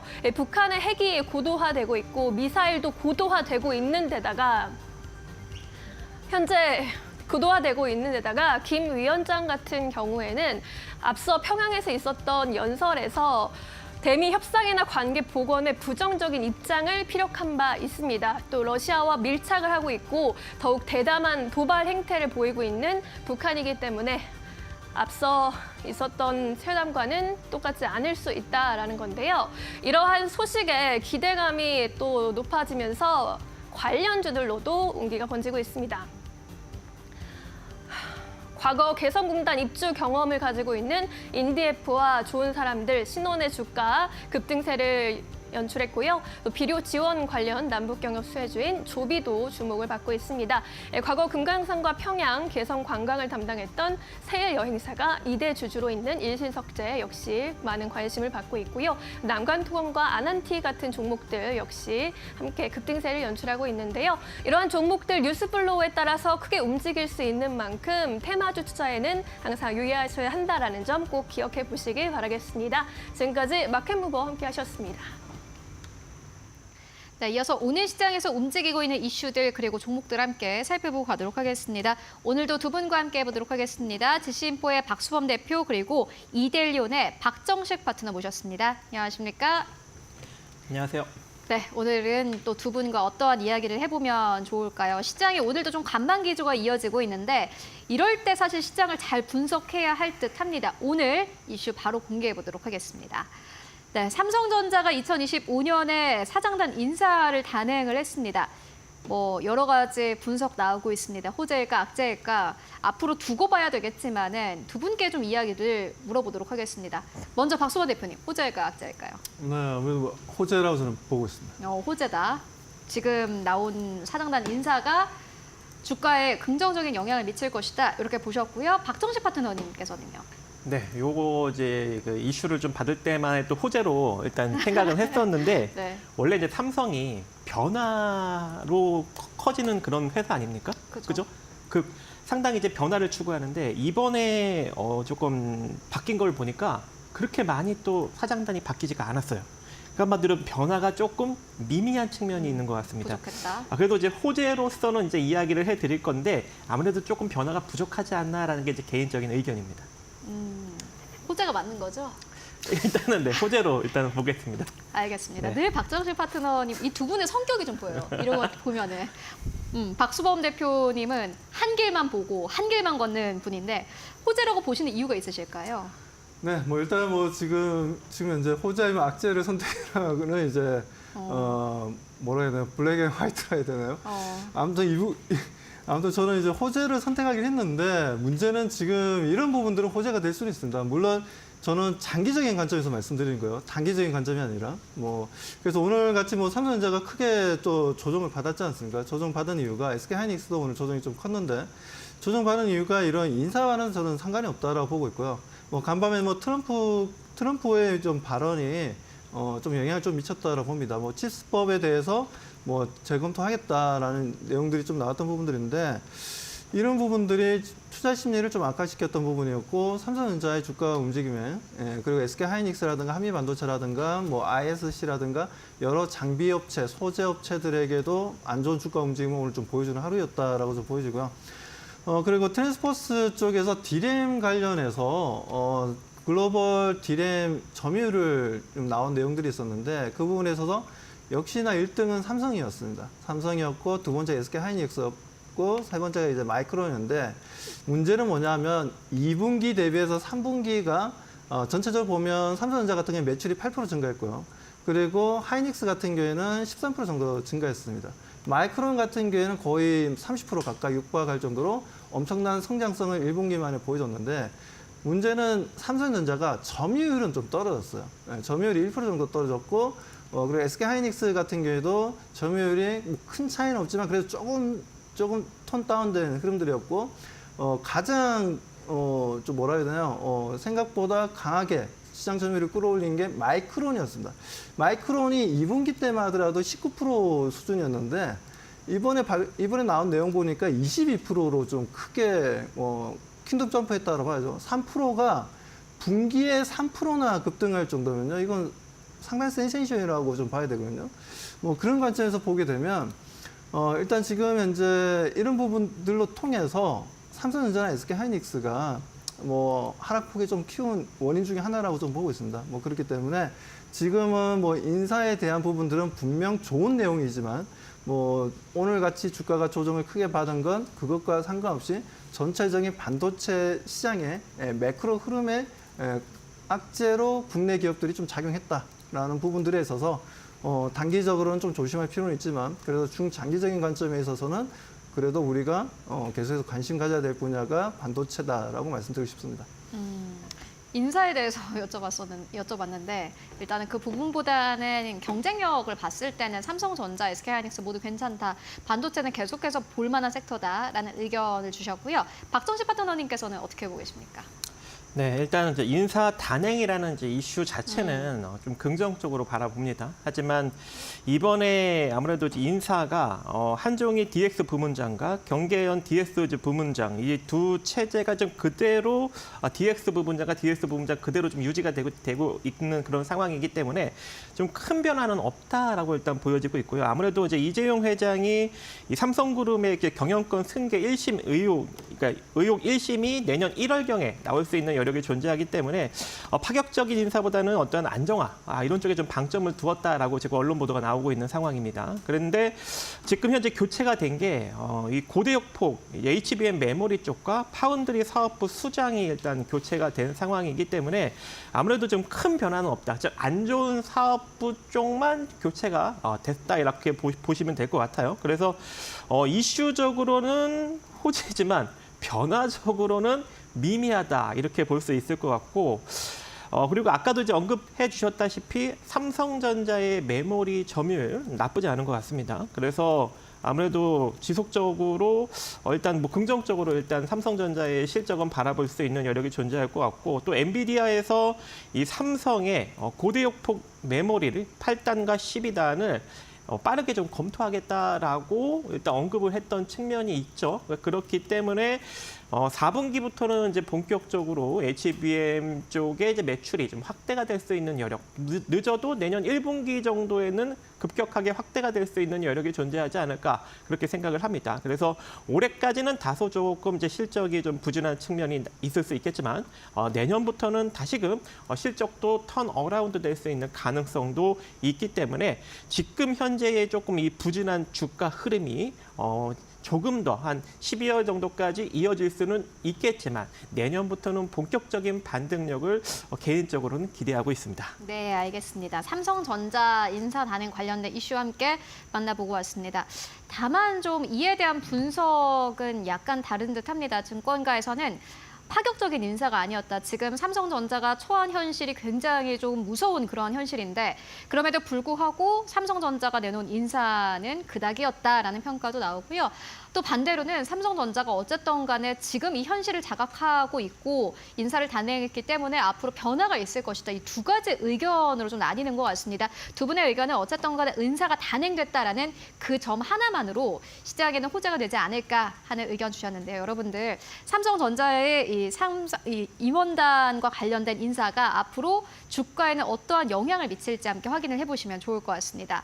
그렇다면 또 오늘 시장에서 주목받고 있는 이슈들 어떤 것들 있을까요? 이어서 신민영 앵커가 전해드립니다.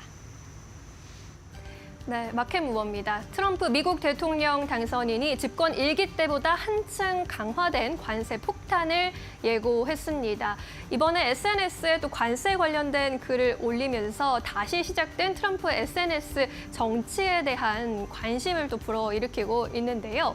트럼프는 트루스 소셜이라는 게시글을 통해서 취임 첫날 때부터 멕시코와 캐나다 모든 제품에 25%의 관세를 부과한다라고 했습니다. 현재 멕시코와 캐나다, 미국은 협정에 따라서 관세를 받지 않는 무관세 원칙을 적용하고 있는데 이를 무시하고 관세를 부과하겠다라는 거고요. 또 최대 우방국인 캐나다에게 관세를 부과하겠다라는 이야기를 꺼낸 점도 특징적이었습니다.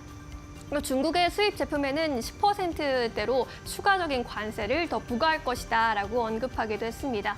그러면서 이러한 관세는 해당 국가들이 마약, 특히 펜타닐과 불법 이민자의 침공이 멈출 때까지 효력을 발휘할 것이다라고 전하기도 했는데요. 이렇게 해서 관세를 부과하는 이유를 명확히 밝히기도 했습니다. 트럼프 전 대통령은 2025년 1월 20일에 취임이 예정되어 있는 상황이죠. 이러한 가운데 트럼프의 관세 관련 발언을 두고 월가에서는 여러 가지 분석들이 나오고 있는 상황입니다. 뉴욕타임스에서는 단순히 협상의 시작을 알리는 제안인지 의문이 제기될 수 있다라고 표현을 했고요. 또 피터슨 국제경제연구소에서도 관세의 핵심 타깃이 중국과 멕시코 다른 국가에는 협상 카드로 활용을 할 것이다라는 이야기를 하기도 했습니다. 또 리틀 워런 버핏으로 불리고 있는 빌 에크먼 퍼싱크웨어 CEO 같은 경우에는 트럼프가 관세를 무기로 미국 우선주의 정책을 이행할 것이다라고 이야기하기도 했는데요.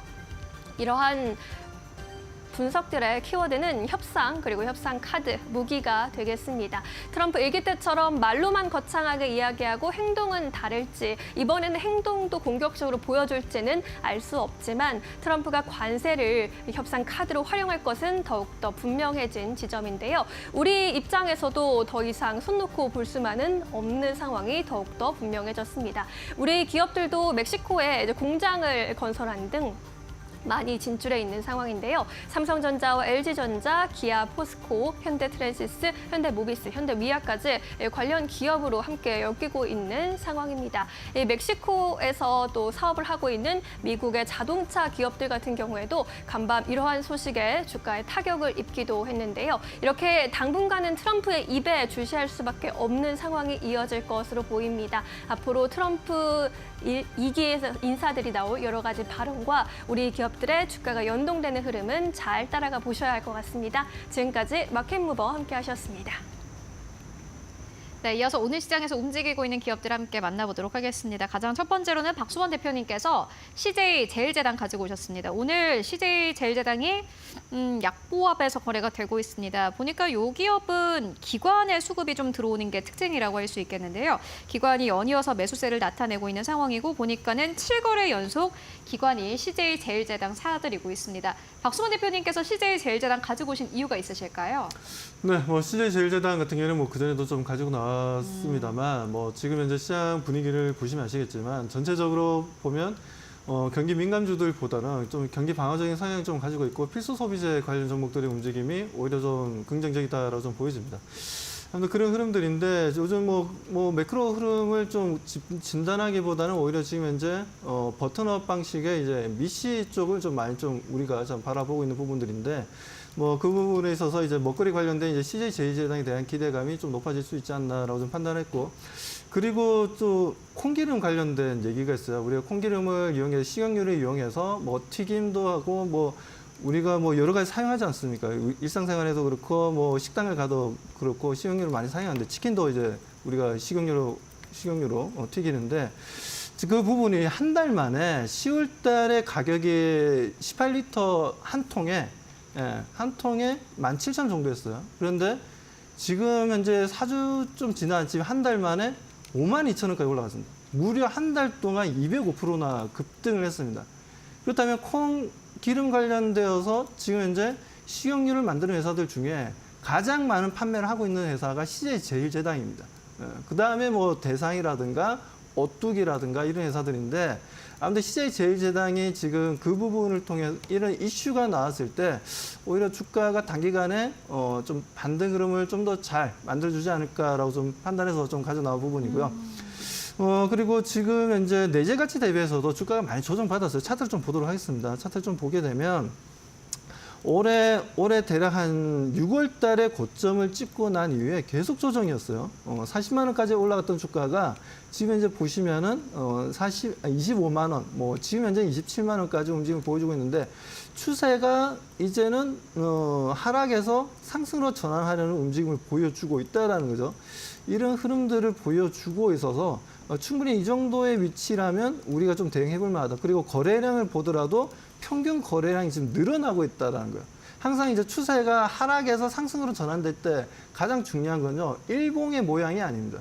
일봉의 모양보다 더 중요한 거는 거래량이라는 거죠. 그런 거래량의 평균 거래량이 증가한다는 건 추세적인 전환을 하겠다는 의지를 보여주는 거기 때문에 그만큼 많은 투자자들이 관심을 가지고 있는 위치라는 거죠.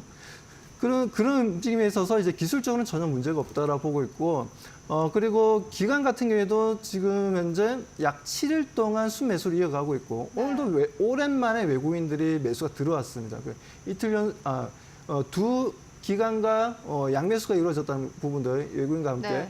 이런 부분들 분명 단기 상승에 대한 기대감을 분명 주가에는 긍정적으로 흘러갈 수 있다. 그리고 지수는 내려가더라도 CJ제일제당은 반대로 자체적인 성장 모멘텀으로 주가 반등을 좀 기대하셔도 좋다라고 말씀드리고 싶습니다. 차트적으로 좀 설명을 잘해주셨어요. 보니까는 이제 거래량도 실리고 있고 수급도 들어오고 있기 때문에 단기적인 상승을 기대해보자라는 의견 전해주셨습니다. 함께 참고해보시면 좋을 것 같고요. 이어서 다음 기업으로 넘어가 보도록 하겠습니다. 다음 기업은 YMT라는 기업입니다. 코스닥 상장사고요. 오늘 2% 넘게 상승하면서 1,400원대에서 거래가 되고 있습니다. 이 기업도 역시나 마찬가지로 기관 수급이 들어오고 있는 것이 특징인데 박정진 파트너님께서는 이 기업 어떻게 보고 계십니까? 네, 매우 좋게 보고 있고요. 네. 이미 이제 지난 요리기판 관련 이제 개장 방송 이슈를 다룰 때 한번 소개를 해드렸던 종목이고 그때 한 8,000원 후반대였는데 어느덧 지금 10,000원을 넘어서고 있는 흐름을 보이고 있습니다. 맞아요. 그때 네. 제가 있었던 것 같아요. 자, 그리고 어제 언급드린 한컴 위드와 자람 테크놀로지도 오늘 급등력을 보이고 있죠. 특히 이제 자람 테크놀로지 같은 경우는 상한가 근처까지 지금 가고 있는 모습이고 한컴 위드도 장중 20% 정도 상승력이 나타나고 있기 때문에 투자하신 분들 축하드리고요. 이 관련 이슈들도 한번 여러분들이 계속 한번 살펴봐야 될 걸로 보여지고 있고 내일 이제 개장 방송 때 이제 이런 뉴로모픽 이제 이 MPU 이런 신경망 처리 장치 요 관련 이슈도 좀 계속적으로 좀 이제 살펴볼 거니까 지속적으로 좀 채널 고정 부탁드리고 오늘 이제 소개해드릴 이 YMT 이 종목도 상당히 여러분들이 좀 주목을 하셔야 되는 종목입니다. 앞으로 이제 지속적으로 이제 GPU가 이제 발전을 거듭할수록 앞으로 이제 HBM4 단계까지 넘어가면서 이 발열 문제로 이제 유리기판이 본격적으로 이제 상용화될 수 있는 가능성이 존재하는 그런 상황이기 때문에 이제 유리기판 관련 섹터가 내년에 본격적으로 좀 부각을 받을 수 있는 가능성도 존재합니다. 이 YMT 같은 경우에는 이제 인쇄회로 기판용 화학 소재 전문 기업인데 유리기판으로 지금 부각을 받는 이유가 유리기판에 이제 구멍을 뚫죠. 근데 그러면 위쪽과 아래쪽이 전기가 통하게 만들어야 되는데 그 구멍 안쪽을 이제 동도금 처리해주는 그런 화학 소재를 개발을 해서 이제 동도금 처리를 하는데 이것이 일단 핵심 기술로 앞으로 좀 부각을 받을 수 있는 가능성이 매우 높게 존재하고 실적적인 측면도 올해부터 본격적으로 좀 턴어라운드가 지금 보여지고 있는 상황이기 때문에 현재 3분기 누적으로 영업이익 31억 정도를 달성을 하였습니다. 그래서 본격적인 상승력이 나타난다면 지금 주가 대비 한 20% 정도는 연말까지 좀 나올 수 있는 여력이 존재해서 현재 이제 보유하신 분들은 한 12,600원 정도 자리까지 조금 더 홀딩 관점 가져가 보시고요. 그리고 관심 있어 하시는 분들은 혹여 이제 조정 받을 걸 염두하셔서 한 9,400원 정도 자리까지 분할로 한번 접근을 하시면 좋을 것 같아요. 그래서 지금부터라도 조금 밑으로 모아가는 전략 그리고 이제 보유하신 분들은 12,600원 정도 자리까지 조금 더 홀딩 관점 제시해 드리도록 하겠습니다. 네, 알겠습니다. YMT 만나보고 왔고요. 이어서 세 번째 기업 만나볼게요. 펩트론입니다. 펩트론 같은 경우는 오늘은 강보합에서 거래가 되고 있는데 이 기업은 좀 주가가 최근에 빠르게 조금 급락 흐름이 나왔습니다. 박수원 대표님께서는 지금 매수 기회라고 보시는 걸까요? 네, 뭐 매수 기회라고 좀 볼 수 있는 네. 내용들이 좀 나와가지고, 자, 미국에 이제 메디케어가 있습니다. 메디케어가 뭐냐면은 이제 대한민국에서 이제 의료보험 혜택이라고 좀 보시면 돼요. 뭐 그런 부분들에 있어서 지금 비만 치료제 같은 거 이제 보장을 검토해보겠다는 얘기가 나왔습니다. 최근에 주가는 좀 조정을 좀 받긴 받았어요. 뭐 1112도 마찬가지였고 노보더디스크도 마찬가지였는데 주가 조정을 받았던 이유가 뭘까요? 다름이 아니라 트럼프의 말 한마디였죠. 비만 치료제 너무 비싸다. 비싸긴 비쌉니다. 솔직히 비싸요. 왜냐하면 우리가 한 달치 먹으려면 대략적으로 제가 알기로는 한 뭐 2천만 원 한 달 비용에 뭐 그 정도 들어가는 걸로 알고 있는데 뭐 아무튼 뭐 그런 부분들이 있었는데 동사 같은 경우는 아시다시피 1112랑 지금 현재 10월 7일 날 협업을 계약을 해서 지금 현재 투약 기간이 지금 일주일에 한 번이지 않습니까? 일주일에 한 번인데 이 부분을 한 달에 한 번 투약할 수 있을 정도로 그 정도의 어떤 기술력을 가지고 있는 회사가 이제 페트론이죠. 그러다 보니까 이 부분에 있어서의 긍정적인 신호가 나오지 않겠냐라고 시장에서는 바라봤던 부분들이었는데 트럼프의 한마디에 주가는 좀 조정을 좀 받았어요. 뭐 이 부분에 있어서 다시 한번 더 주가 상승 흐름을 조금 기대해보자라고 말씀드리고 차트 보면 좀 잠깐 말씀드리겠습니다. 자, 차트를 좀 보게 되면 최근에 좀 많이 올랐죠.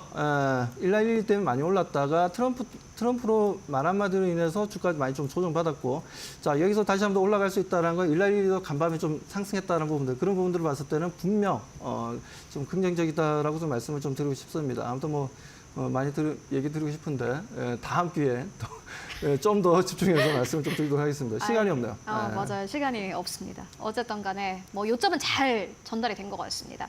최근에 비만 치료제 쪽 쉬어갔기 때문에 계속해서 보자라고 결론 내고 했고요. 이어서 서울옥션 만나보도록 하겠습니다. 어떻게 보십니까?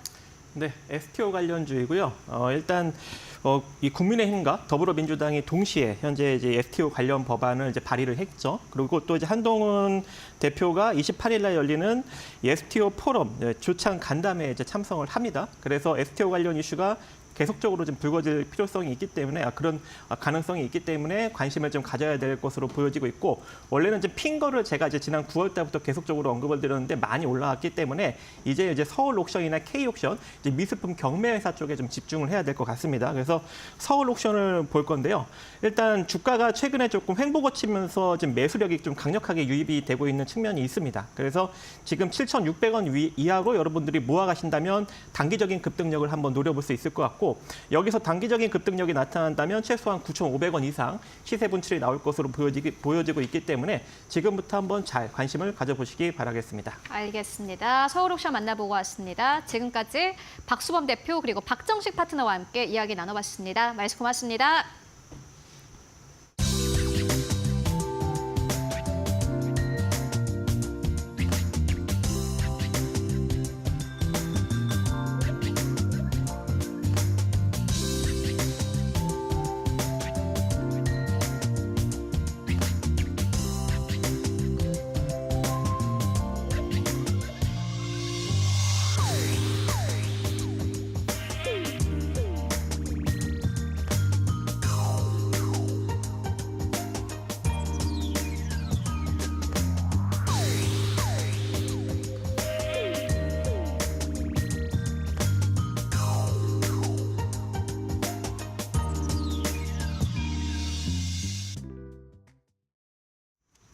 네, 마감 전략 세워보도록 하겠습니다. SK증권 2000지점으로 가보도록 하겠습니다. 소영우 차장 연결되어 있습니다. 안녕하십니까? 네, 안녕하세요. 네, 차장님 오늘 시장 마감 상황은 어떻게 보고 계십니까? 네, 오늘 우리나라 시장은 상당히 좀 어려운 장세가 좀 이어졌습니다. 사실 미국 증시 같은 경우에는 중국의 관세 전쟁과 관련된 발언들이 나왔음에도 불구하고 기업들의 실적이 양호한 기업들이 좀 상승을 해주면서 견조한 흐름들을 보인 반면 우리나라 시장은 중국 관세 관련해서 아무래도 아시아 증시에 전반적으로 함께 영향을 좀 받는 그런 모습들이 함께 이어지는 상황이었습니다. 그렇기 때문에 코스피, 코스닥 둘 다 좀 조정을 좀 받는 모습이었고, 특히나 외국인들의 수급과 함께 더불어서 삼성전자와 SK 하이닉스 두 종목 모두 약세를 좀 보이면서 투자 심리가 좀 약해지는 그런 모습들을 보여줬다는 점에서 다소 좀 아쉬운 부분이 아니었나라고 생각을 합니다. 물론 코스피 쪽에서의 외국인들의 매도가 오늘 3,400억 규모로 좀 이어진 모습이었는데요. 반면에 기관성 수급들이 그 물량을 좀 받아가는 모습들을 좀 보이면서 매도폭은 크지 않다라고 좀 판단을 하고 있고요. 최근 상승에 따른 좀 조정이라고도 볼 수 있겠습니다만 그래도 코스피가 2,500선에 대한 부분들은 좀 지켜주면서 마무리되는 모습을 보였다는 점에서 일단은 다시 한번 큰 폭의 하락이라기보다는 단기 상승에 따른 좀 등락이 좀 이루어지며 좀 장기간에 상승했던 종목들에 대한 차익 실현 매물이 좀 추리하고 있다라고 좀 보시면 좋을 것 같습니다. 마감 상황은 어제랑 비슷한 것 같습니다. 어제도 같은 시간에 단기 상승에 따라서 약간의 조정이다라는 의견 전해주셨는데 역시나 오늘도 마찬가지로 급격한 급락보다는 약간의 조정 이렇게 보시는 것 같고요. 그렇다면 오늘 시장에서 보시는 기업 있으실까요? 네, 제가 오늘 관심 있게 보고 있는 종목은 KSP라는 종목을 좀 보고 있는데요. 그래도 업종을 좀 굳이 선별해 보신다라면 조선업종에 대해서는 여전히 좀 관심을 가져볼 필요가 있지 않을까라고 생각을 합니다. KSP 같은 경우에는 선박 엔진의 핵심 기술을 좀 갖고 있으면서 거기에 따른 매출 증가가 이어지고 있는 상황이라고 좀 볼 수 있겠고요. 최근 LNG 운반선의 수주가 상당히 좀 큰 폭으로 좀 증가를 하고 있습니다. 거기에 따라 KSP에 대한 실적이 좀 긍정적으로 좀 볼 수 있겠고, KSP가 3분기 실적이 컨센서스에는 좀 부합하지 못하면서 좀 일시적으로 좀 하락세를 좀 보였으나 최근 주가 회복 탄력성이 상당히 좀 뚜렷하게 나타나주고 있다는 점을 감안해 본다라면 내년에 대한 실적 전망이 좀 역시 밝은 점이 주가에 좀 반영이 되고 있지 않나라고 생각을 합니다. 그렇기 때문에 조선업종에서의 흐름들에서 대형주보다는 KSP 같이 실적이 좀 뒷받침되는 중소형 종목들을 좀 관심 있게 보신다라면 좀 어려운 시장 속에서 좀 대응하기 좀 수월한 종목이 되지 않을까라고 예상을 하고 있습니다. 조선업종 여전히 긍정적으로 보고 계신다. 그 가운데서도 KSP 보자라는 의견으로 정리해보고 가도록 하겠습니다. 말씀 고맙습니다. 네, 감사합니다. 네, 국내 증시 마감 동시효과 구간에 들어와 있습니다. 마감의 기술 곽유정 파트너와 함께 하시죠. 안녕하세요. 네, 안녕하세요. 네, 오늘 시장 좀 어려웠습니다. 오늘 어떻게 보셨을까요? 오늘 시장 지수가 계속해서 강보합에서 약보합 오르내리기를 하면서 힘겨루기 양상을 보였습니다. 계속해서 좀 지리한 움직임이 이거래 연속 좀 나타나고 있는 분위기라고 볼 수 있을 것 같은데요. 제가 지난 월요일 방송에서도 우리 앵커님께 비슷하게 말씀을 드렸던 것 같아요. 최근에는 월요일 장세는 항상 이제 불타는 월요일로 시작을 해서 네. 그대로 좀 행보세가 이어가는 장세가 지금 2주째 이어지고 있다라고 볼 수가 있을 것 같은데 그럼에도 불구하고 코스피 시장 같은 경우에는 지난 이제 1월 15일 기점으로 해서 십자 도지형 캔들 만들어주고 난 다음에 계속해서 그래도 시장 지수 끌어올려주고 있는 분위기이긴 하거든요. 그런데 중요한 건 이제 수급 주체. 외국인의 수급이 돌아오는지 동향이 중요하다라고 말씀을 드렸었는데 지금 외국인이 빠져나갈 외국인들은 다 나간 것 같아요. 지금은 이제 소강 상태에서 계속해서 좀 경계감을 좀 키우는 그런 이제 눈치 보기 장세가 이어지고 있다라고 보시는 게 좋을 것 같거든요. 다만 이제 코스닥 같은 경우에는 계속해서 이제 코스피와 달리 횡보세가 좀 연이어 가는 흐름이 나오고 있는 이유가 알테오젠 때문이라고 볼 수가 있겠죠. 알테오젠 제가 말씀드렸다시피 최근에 각종 루머가 쏟아져 나오면서 주가 하락세가 좀 두드러지게 나타나고 있는 중이기도 합니다. 이렇다 보니까 지금 수급이 빈집인 상황 속에서 이렇다 저렇다 할 만한 주도주도 없는 그런 상황이다 보니 계속해서 테마에 민감한 장세가 펼쳐지고 있다라고 볼 수 있을 것 같은데요. 오늘 같은 경우에는 이제 전반적으로 반도체 업종 지수단에 있는 종목들 대체로 약세 움직임 나왔고 시가총액 1, 2위 코스피에서 1, 2위 기업인 삼성전자와 SK 하이닉스가 각각 3%에서 4%대 가까이 하락세가 나왔습니다. 미국에서 반도체 보조금 제한 가능성이 지금 또 우려감이 번지게 되면서 약세 움직임이 나왔고요. 계속해서 이 트럼프 트레이드 관련해서 노이즈를 받는 섹터로 보여지긴 합니다. 그렇기 때문에 정확한 사실 이제 스탠스가 나오기 전까지는 이러한 이제 노이즈가 계속해서 반도체 섹터 쪽에는 좀 간헐적으로 들어와줄 가능성이 높지 않을까라고 보여지고요. 그리고 이제 오늘 아침 장 초반부터 좀 강세 움직임을 보였었고 지금 상한가 하한가에서 오늘 상한가 안착한 종목을 보면 인디에프나 부산산업 내지는 이제 좋은 사람들과 같은 남북 경협주들이 오늘도 상한가를 기록을 했었거든요. 이제 트럼프 당선인과 김정은 이제 국무위원장의 북미 정상회담이 좀 이르면 조기에 직접 대화가 이루어질 수 있을 거라는 그런 가능성까지 점쳐지면서 이런 테마성 종목들만 움직임이 좀 강하게 나왔던 것 같습니다. 섹터 단에서 봤을 때는 확실히 이 트럼프 2.0 정권에 대한 리스크가 적은 섹터 위주로 강세 움직임이 나왔다고 볼 수 있을 것 같은데요. 상대적으로 관세 부과에 대해서 좀 적은 타격을 받는 엔터주 같은 경우에는 여전히 지금 추세 상승 이어나가고 있는 중이고 조선 섹터도 마찬가지입니다. 오늘 조선 쪽 보니까 MRO라든지 선박 엔진과 관련된 종목군들 모두 고르게 상승세가 나와준 흐름이었고요. 12월 아무래도 이제 또 밸류업 관련해서 지수 리밸런싱이 있다 보니까 통신주 지금 3사 기업들도 52주 신고가 그리고 금융 지주사들 역시도 오늘 강세 움직임이 나왔습니다. 이렇듯 지금 시장에서 좀 민감하게 반응할 수 있는 그런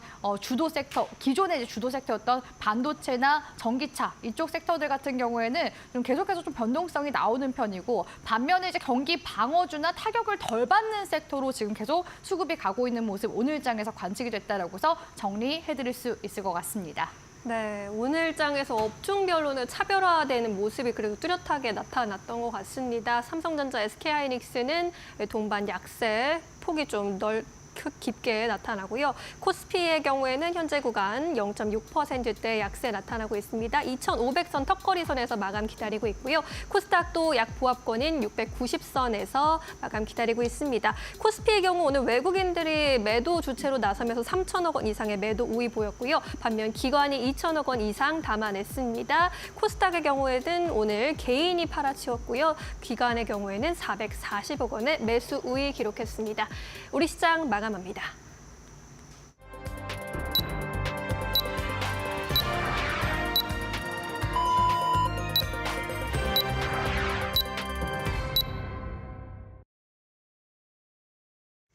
네, 11월 27일 수요일장 모두 다 마무리가 됐습니다. 월요일 한국 증시 코스피 코스닥이 1에서 3% 급등 이후로 화요일부터 수요일까지 오늘까지 조정세 들어온 상황입니다. 오늘도 양시장은 모두 다 하락하면서 거래를 마감을 했습니다. 코스피는 0.6% 정도의 하락세를 보였습니다. 장중 내내 하락세를 이어가다가 장 막판에 조금 더 하락폭을 키워냈고요. 코스닥 같은 경우에는 강보합권까지 올려내긴 했습니다만 외국인들의 수급이 빠져나갔습니다. 이에 따라서 코스닥도 오늘 지수 자체는 약간 부진한 흐름으로 거래를 마감을 했습니다. 달러에 대한 원화의 환율도 이번 주 들어서는 약간 좀 하향 안정화되고 있는 그러한 상황인데요. 오늘 지수 마감 상황부터 만나보도록 하겠습니다. 오늘 달러에 대한 원화의 환율을 보시다시피 1,400원대 아래에서 거래를 마감을 했습니다. 1,400원대를 계속해서 웃돌았던 달러에 대한 원화의 환율 오늘 1,400원대 아래에서 다시 한번 거래 마감한 모습 함께 확인하실 수 있고요. 그렇다면 오늘 지수는 어떻게 마감했을까요? 지수 마감 상황 함께 만나보도록 하겠습니다. 네, 오늘 코스피 같은 경우는 0.6%의 하락세 2,503선에서 거래를 마감을 했고요. 코스닥 같은 경우는 오늘 시장에서 약보합에서 거래 마감했습니다. 0.17%의 하락세 691선. 이번 주 월요일까지만 하더라도 코스닥 같은 경우에는 697선까지 오르면서 700선을 눈앞에 두고 거래를 마감을 했습니다. 이에 따라서 많은 투자자분들이 이제 여기서 조금 더 만약에 포인트를 올려낸다면 700선 회복이다라는 기대감을 가졌는데 697선에서 계속해서 미끄러지는 모습 확인하실 수 있습니다. 그렇다면 오늘 시가총 1위권부터 5위권까지는 어땠을까요? 함께 만나보시죠.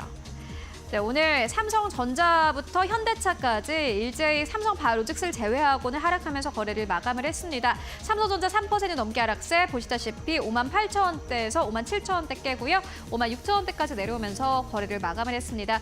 이 미국의 관세에 대한 좀 리스크가 다시 한번 부각되고 있습니다. 이에 따라 삼성전자, SK하이닉스 나란히 하락세로 거래를 마감을 했고 이뿐만이 아니라 오늘 LG에너지솔루션도 1%의 조정, 현대차도 1%의 조정 나온 가운데 삼성 바이오로직스 그래도 제약바이오 쪽으로는 오늘 시장 거래량 괜찮았습니다. 삼성 바이오로직스 상승하면서 거래 마감했고요. 6위권부터 10위권까지 흐름도 함께 만나보시죠.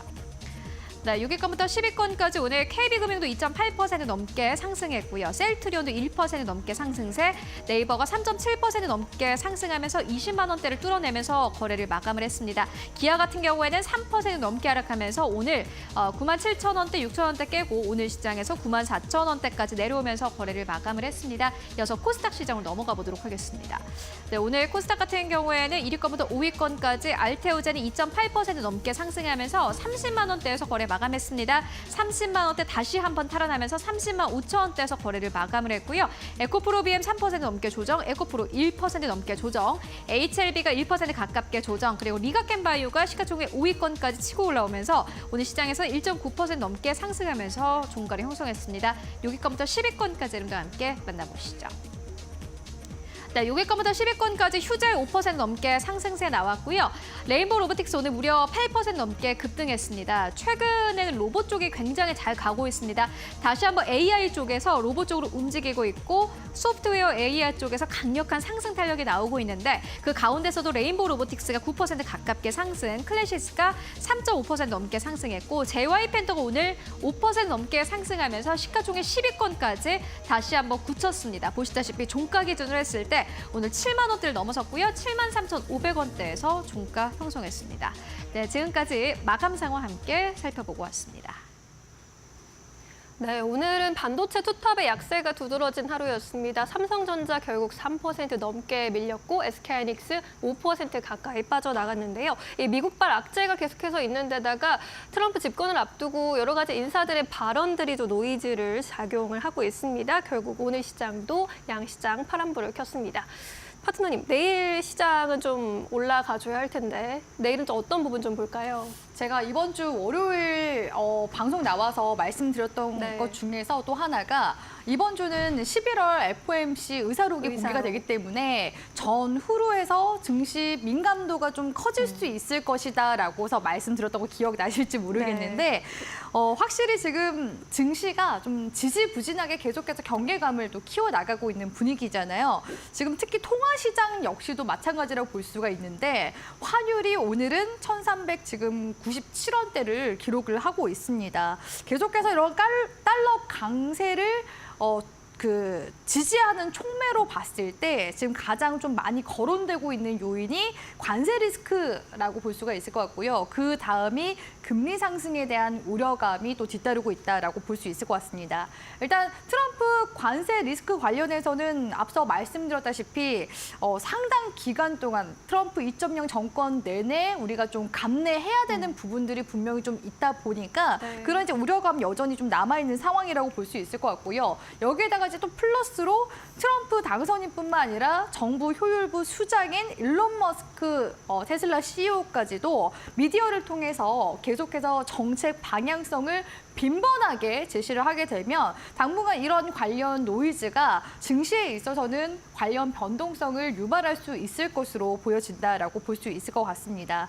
또한 이번 이제 FOMC 의사록에서 대립이 조금 일부 있긴 있었거든요. 어떤 대립이냐면 지금 이제 금리 인하를 일시적으로 중지를 할 것인가 아니면 계속해서 점진적으로 인하로 갈 것인가에 대해서 좀 일부 이야기가 좀 있었습니다. 하지만 전반적으로 많은 이제 의원들이 점진적 인하 쪽으로 무게 중심이 지금 형성이 되었다는 점에 대해서 일단은 중립적으로 계속해서 이벤트를 소화하고 있는 모습 증시에서 지금 관측이 되고 있다라고 볼 수 있을 것 같고요. 그러다 보니까 지금 계속해서 시장에서 업종 차별화 장세가 이어지고 있는 것 같습니다. 네. 그래서 우리 시청자분들도 조금은 갑갑할 수 있겠지만 지수도 회복을 해야 되거든요. 그래서 지수 회복력이 지금 시점에서는 관건이 될 수 있는 부분이고 제가 계속 말씀드리고 있는 부분들 중에서 또 하나가 11월 달은 계속해서 방향성을 탐색해 나가는 게 중요하다라고 말씀을 드리고 있습니다. 그렇기 때문에 이 투자 심리, 특히나 외국이나 기관 쪽 메이저 자금들이 지금 계속 어디로 향하고 있는지 이런 부분들을 우리 시청자분들도 계속 좀 캐치해 나가시는 게 좋을 것 같고요. 제가 최근에 LG U+ 아까 그 통신 관련 종목도 52주 신고가 움직임 보이고 있다고 말씀드렸잖아요. 네. 이런 좀 방어적인 그런 주식들에 지금 계속해서 외국인 기관 수급이 쏠리는 걸로 봤을 때 아직까지는 좀 시장의 불안감이 여실히 좀 남아있구나라는 그런 반증으로 보여지기도 했었습니다. 네. 그렇다면 시장 회복력이 어느 정도까지 나와야 우리 개인 투자자분들도 조금 안도하면서 갈 수 있을까? 이런 이제 좀 심리적인 기술적인 구간들을 좀 체크를 해드릴까 하는데요. 네. 자, 코스피 시장 같은 경우는 지금 현재 2,500선입니다. 그런데 오늘 골드만삭스 쪽에서 이야기가 한번 나왔었거든요. 어떤 이야기가 나왔냐면 우리 한국의 경제 성장률 관련해서 이야기가 한번 나왔었습니다. 그래서 경제 성장률, 내년 경제 성장률이 1%대 정도 이제 한국 증시 예상이 된다라는 이제 이야기가 있기도 했었지만 그래도 증시 회복이 나오게 된다면 2,700포인트대까지는 그래도 충분히 지수 상승이 나와주지 않을까라는 그런 전망들, 분석치가 나왔었거든요. 확실히 지금 코스피 시장이 지금 2,500포인트인데다가 2,700포인트까지 이제 회복이 나온다라고 해봐야 지난 8월달 수준까지의 이제 회복세인 거거든요. 블랙 먼데이 그 처음에 떨어졌었던 구간보다도 사실 굉장히 좀 낮은 구간이기도 합니다. 그렇기 때문에 지금 시장에서 박스피, 과거 박스피로 갔을 때 몇 년 정도 박스피로 갔었냐면요. 네. 월봉상 이제 흐름 보시면 1년, 2년, 3년, 4년, 5년간 박스피로 갔었던 적이 있었거든요. 기간적으로 봤을 때 지금 언제 이제 박스피였냐라고 본다면 2012년도부터 기점으로 해서요. 2016년도까지 장기간 박스피에 갇혀 있었던 적이 있었습니다. 아이고야. 그래서 사실 이제 트럼프 정권을 많은 이제 개인 투자자분들이 좀 우려하고 두려워하시는 부분이 네. 과거에 이렇게 우리나라 국내 증시가 박스피에 갇혔었던 이런 이제 이력들이 있기 때문에 지금 역시도 이 2,700포인트가 약간 마의 구간으로 작용이 됨으로써 계속해서 좀 이제 하방에 대한 좀 그 상단을 좀 제한하는 그런 이제 압력을 주지 않을까라는 부분이 좀 여기서 좀 나오는 거라고 볼 수 있을 것 같고요. 네. 그럼에도 불구하고 사실 이제 지수의 중장기적 상승세를 본다면 추세적으로는 봤을 때 지금 아직까지 상승 채널 내에서 이제 움직이는 모습이 약간 어떻게 보면 2년간 박스 피로 갔었던 거죠. 그러니까 그런 관점에서 봤을 때는 아직까지 시장의 월봉상 상승 추세는 지금 잘 타주고 있지만 이 2,700포인트 이제 이상의 회복력을 갖게 됐을 때 우리가 좀 기대하는 좀 긍정적인 시장 흐름이 나와주게 될 가능성이 높다라고서 이제 볼 수가 있는 부분이고요. 네. 코스닥 같은 경우에는 일단은 금투세 폐지한다고 이야기가 지금 나오고 있기 때문에 이제 11월 안에 뭐 빠르면 이제 이번 주 안에는 전반적으로 이제 어느 정도 윤곽이 나올 겁니다. 그렇게 됐을 때 이제 큰손 자금들이 다시금 또 시장에 유입이 되는 그런 환경이 좀 조성이 된다라고 했을 때 회복 탄력성 제가 봤을 때는 그래도 좀 볼 수 있는 부분이 800포인트까지는 그래도 회복력이 나와줘야지 좀 코스닥 종목들도 좀 강하게 좀 순환매도 나와주면서 우리 시청자분들도 트레이딩 하시는 분들도 좀 재미나게 좀 증시를 날 수 있지 않을까라고 보여지거든요. 그렇기 때문에 아직까지는 조금 답답할 수 있겠지만 계속해서 이제 12월에서 그래도 연초까지는 그냥 뭐 산타랠리라든지 연초 랠리에 대한 또 기대감도 같이 함께 들어오는 시기인 만큼 조금만 좀 기다리시면서 증시 방향성 계속 체크해 나가시라고 조언 드리고 싶습니다. 네, 일단은 2,700포인트 마의 구간을 좀 넘어주는 것을 관건으로 보셔야 할 것 같고 지금은 워낙 지금 수급이 좀 부재하기 때문에 수급이 언제 돌아올지도 확인해 보셔야 할 것 같은데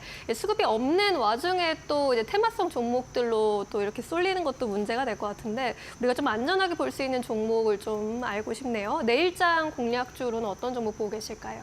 오늘 대체로 이제 종목들 흐름을 체크를 하니까 공기업 성격을 가지고 있는 종목분들이 확실히 좀 수급이 잘 들어와주는 편이더라고요. 그래서 안전하게 오늘은 보는 거겠죠. 그렇죠. 경기 방어주 위주로 지금 수급이 들어오고 있다는 건데 저는 이제 KTNG 가지고 왔습니다. 제가 기존에 9월 달이었나요? 이때도 한번 우리 시청자분들께 브리핑을 이슈레이더 시간에 오전 장 전 방송에서 제가 소개해드렸었고 또 최근에도 KTNG 말씀을 드렸었는데 움직임이 너무 좋습니다. 왜냐하면 3분기 호실적을 기록을 하기도 했었거든요. 지금 3분기 호실적 내용들을 살펴보니까 뭐 수량이라든지 매출, 영업이익이 동반 상승하는 트리플 성장을 또 달성을 했더라고요. 그래서 주가 역시도 다시 한 번 더 퀀텀 점프하는 그런 모습이 지금 관측이 되고 있다라고 볼 수 있을 것 같고요. 사실 KTNG가 담배 기업이잖아요. 네. 사실 이제 뭐 연초보다는 요즘에는 이제 무연 담배 시장이 워낙 또 성장세가 두드러지다 보니까 그쪽에서 계속해서 매출이 좀 나오고 있는 편이고요. 또한 이제 연초 같은 경우에는 해외 쪽에서 지금 계속해서 성장세가 가파르게 일어나고 있다라고 볼 수가 있을 것 같습니다. KTNG가 지금 현재 132개국에서 이 담배 브랜드만 하더라도 700여 개 지금 브랜드를 가지고 있는 중이거든요. 2015년도 기점으로 해서 해외 판매량이 국내 판매량을 넘어서면서 계속해서 가속도가 붙고 있습니다. 그래서 지난해 해외에서는요, 532억 개비의 판매량을 달성함으로써 역대 최대 실적을 기록을 하기도 했었고요.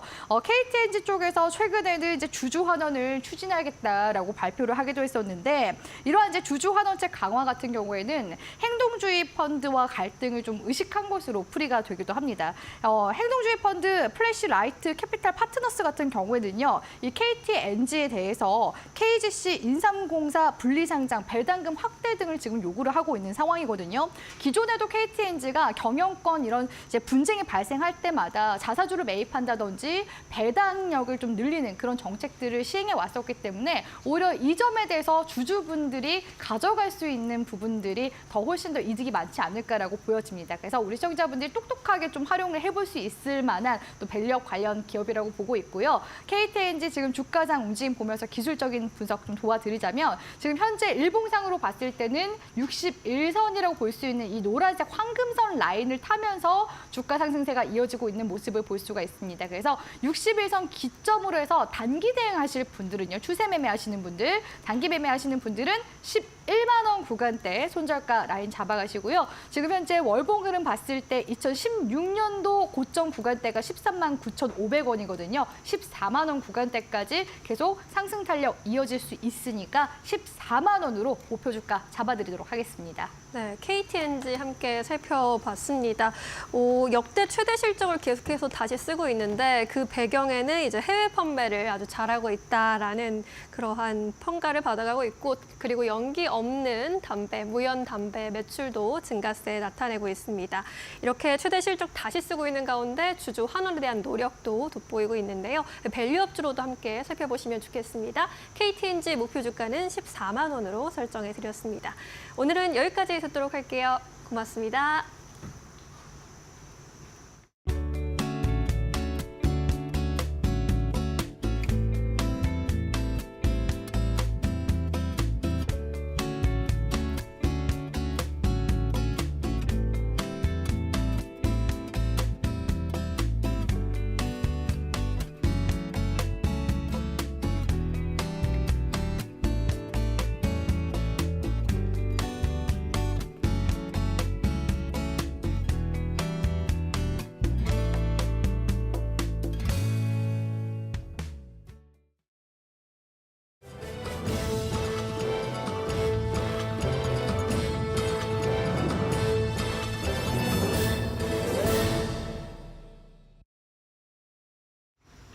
계속해서 이데일리 TV 뉴스 전해드립니다. 삼성전자는 오늘 사장 승진 2명, 위촉 업무 변경 7명 등 총 9명의 장기 사장단 인사를 발표했습니다. 이번 인사에서 한종희 부회장은 유임되고 전영현 부회장이 대표이사로 내정되면서 2인 대표이사 체제로 복귀했습니다. 부문별 사업 책임제를 확립하고 핵심 사업의 경쟁력을 강화하기 위한 조치로 풀이됩니다. 삼성전자 반도체 핵심 사업부인 메모리 사업부를 대표이사 직할 체제로 강화하고 파운드리 사업부장을 교체했습니다. 또 반도체 기술 경쟁력 강화 및 조직 분위기 일신을 위해 파운드리 사업부의 사장급 최고 기술 책임자 보직도 신설했습니다. 현대차가 오늘 이사회를 열고 자사주 466만 주를 1조 원에 매입하기로 의결했습니다. 이는 현대차 총 발행 주식의 1.7%에 달하는 규모입니다. 주주가치 제고를 위해 7천억 원, 주식 기준 보상 등의 3천억 원이 각각 배정됐습니다. 현대차는 자사주 매입 목적을 주주가치 제고라고 설명했습니다. 앞서 현대차는 지난 8월 CEO 인베스터데이를 통해 3년간 4조 원 규모의 자사주 매입 계획을 발표한 바 있습니다. 가계대출 평균금리가 3개월 연속 높아지고 은행의 이익 기반인 예대 마진도 2달째 커졌습니다. 한국은행이 27일 발표한 금융기관 가중평균 금리 통계에 따르면 예금은행의 10월 가계대출 금리는 연 4.55%로 전월보다 0.32%포인트 올랐습니다. 2년 1개월 만에 가장 큰 오름세입니다. 가계대출 가운데 특히 주택담보대출이 3.74%에서 4.05%로 0.31%포인트 올랐으며 역시 3개월 연속 상승일 뿐 아니라 2022년 9월 이후 최대 오름폭 기록입니다. 김민수 한은금융통계팀장은 가계대출 금리 상승 배경에 대해 고정금리의 지표금리인 은행채 5년물 금리가 10월에 3.28%로 9월보다 0.06%포인트 오른 데다 은행들이 가계대출 관리를 위해 가산금리를 인상한 결과라고 설명했습니다. 코스닥협회가 코스닥 우량기업을 제16회 대한민국 코스닥 대상 수상기업으로 선정해 오늘 시상식을 열었습니다. 대한민국 코스닥 대상은 2022년부터 국무총리상으로 격상돼 코스닥협회와 중소벤처기업부가 공동으로 주최하고 있습니다.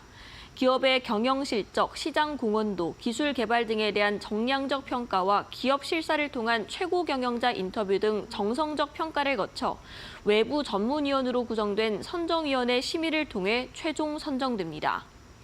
올해 최고상인 국무총리상은 미용 의료기기와 개인용 뷰티 디바이스 화장품 사업을 전문으로 하는 클래시스가 수상했습니다.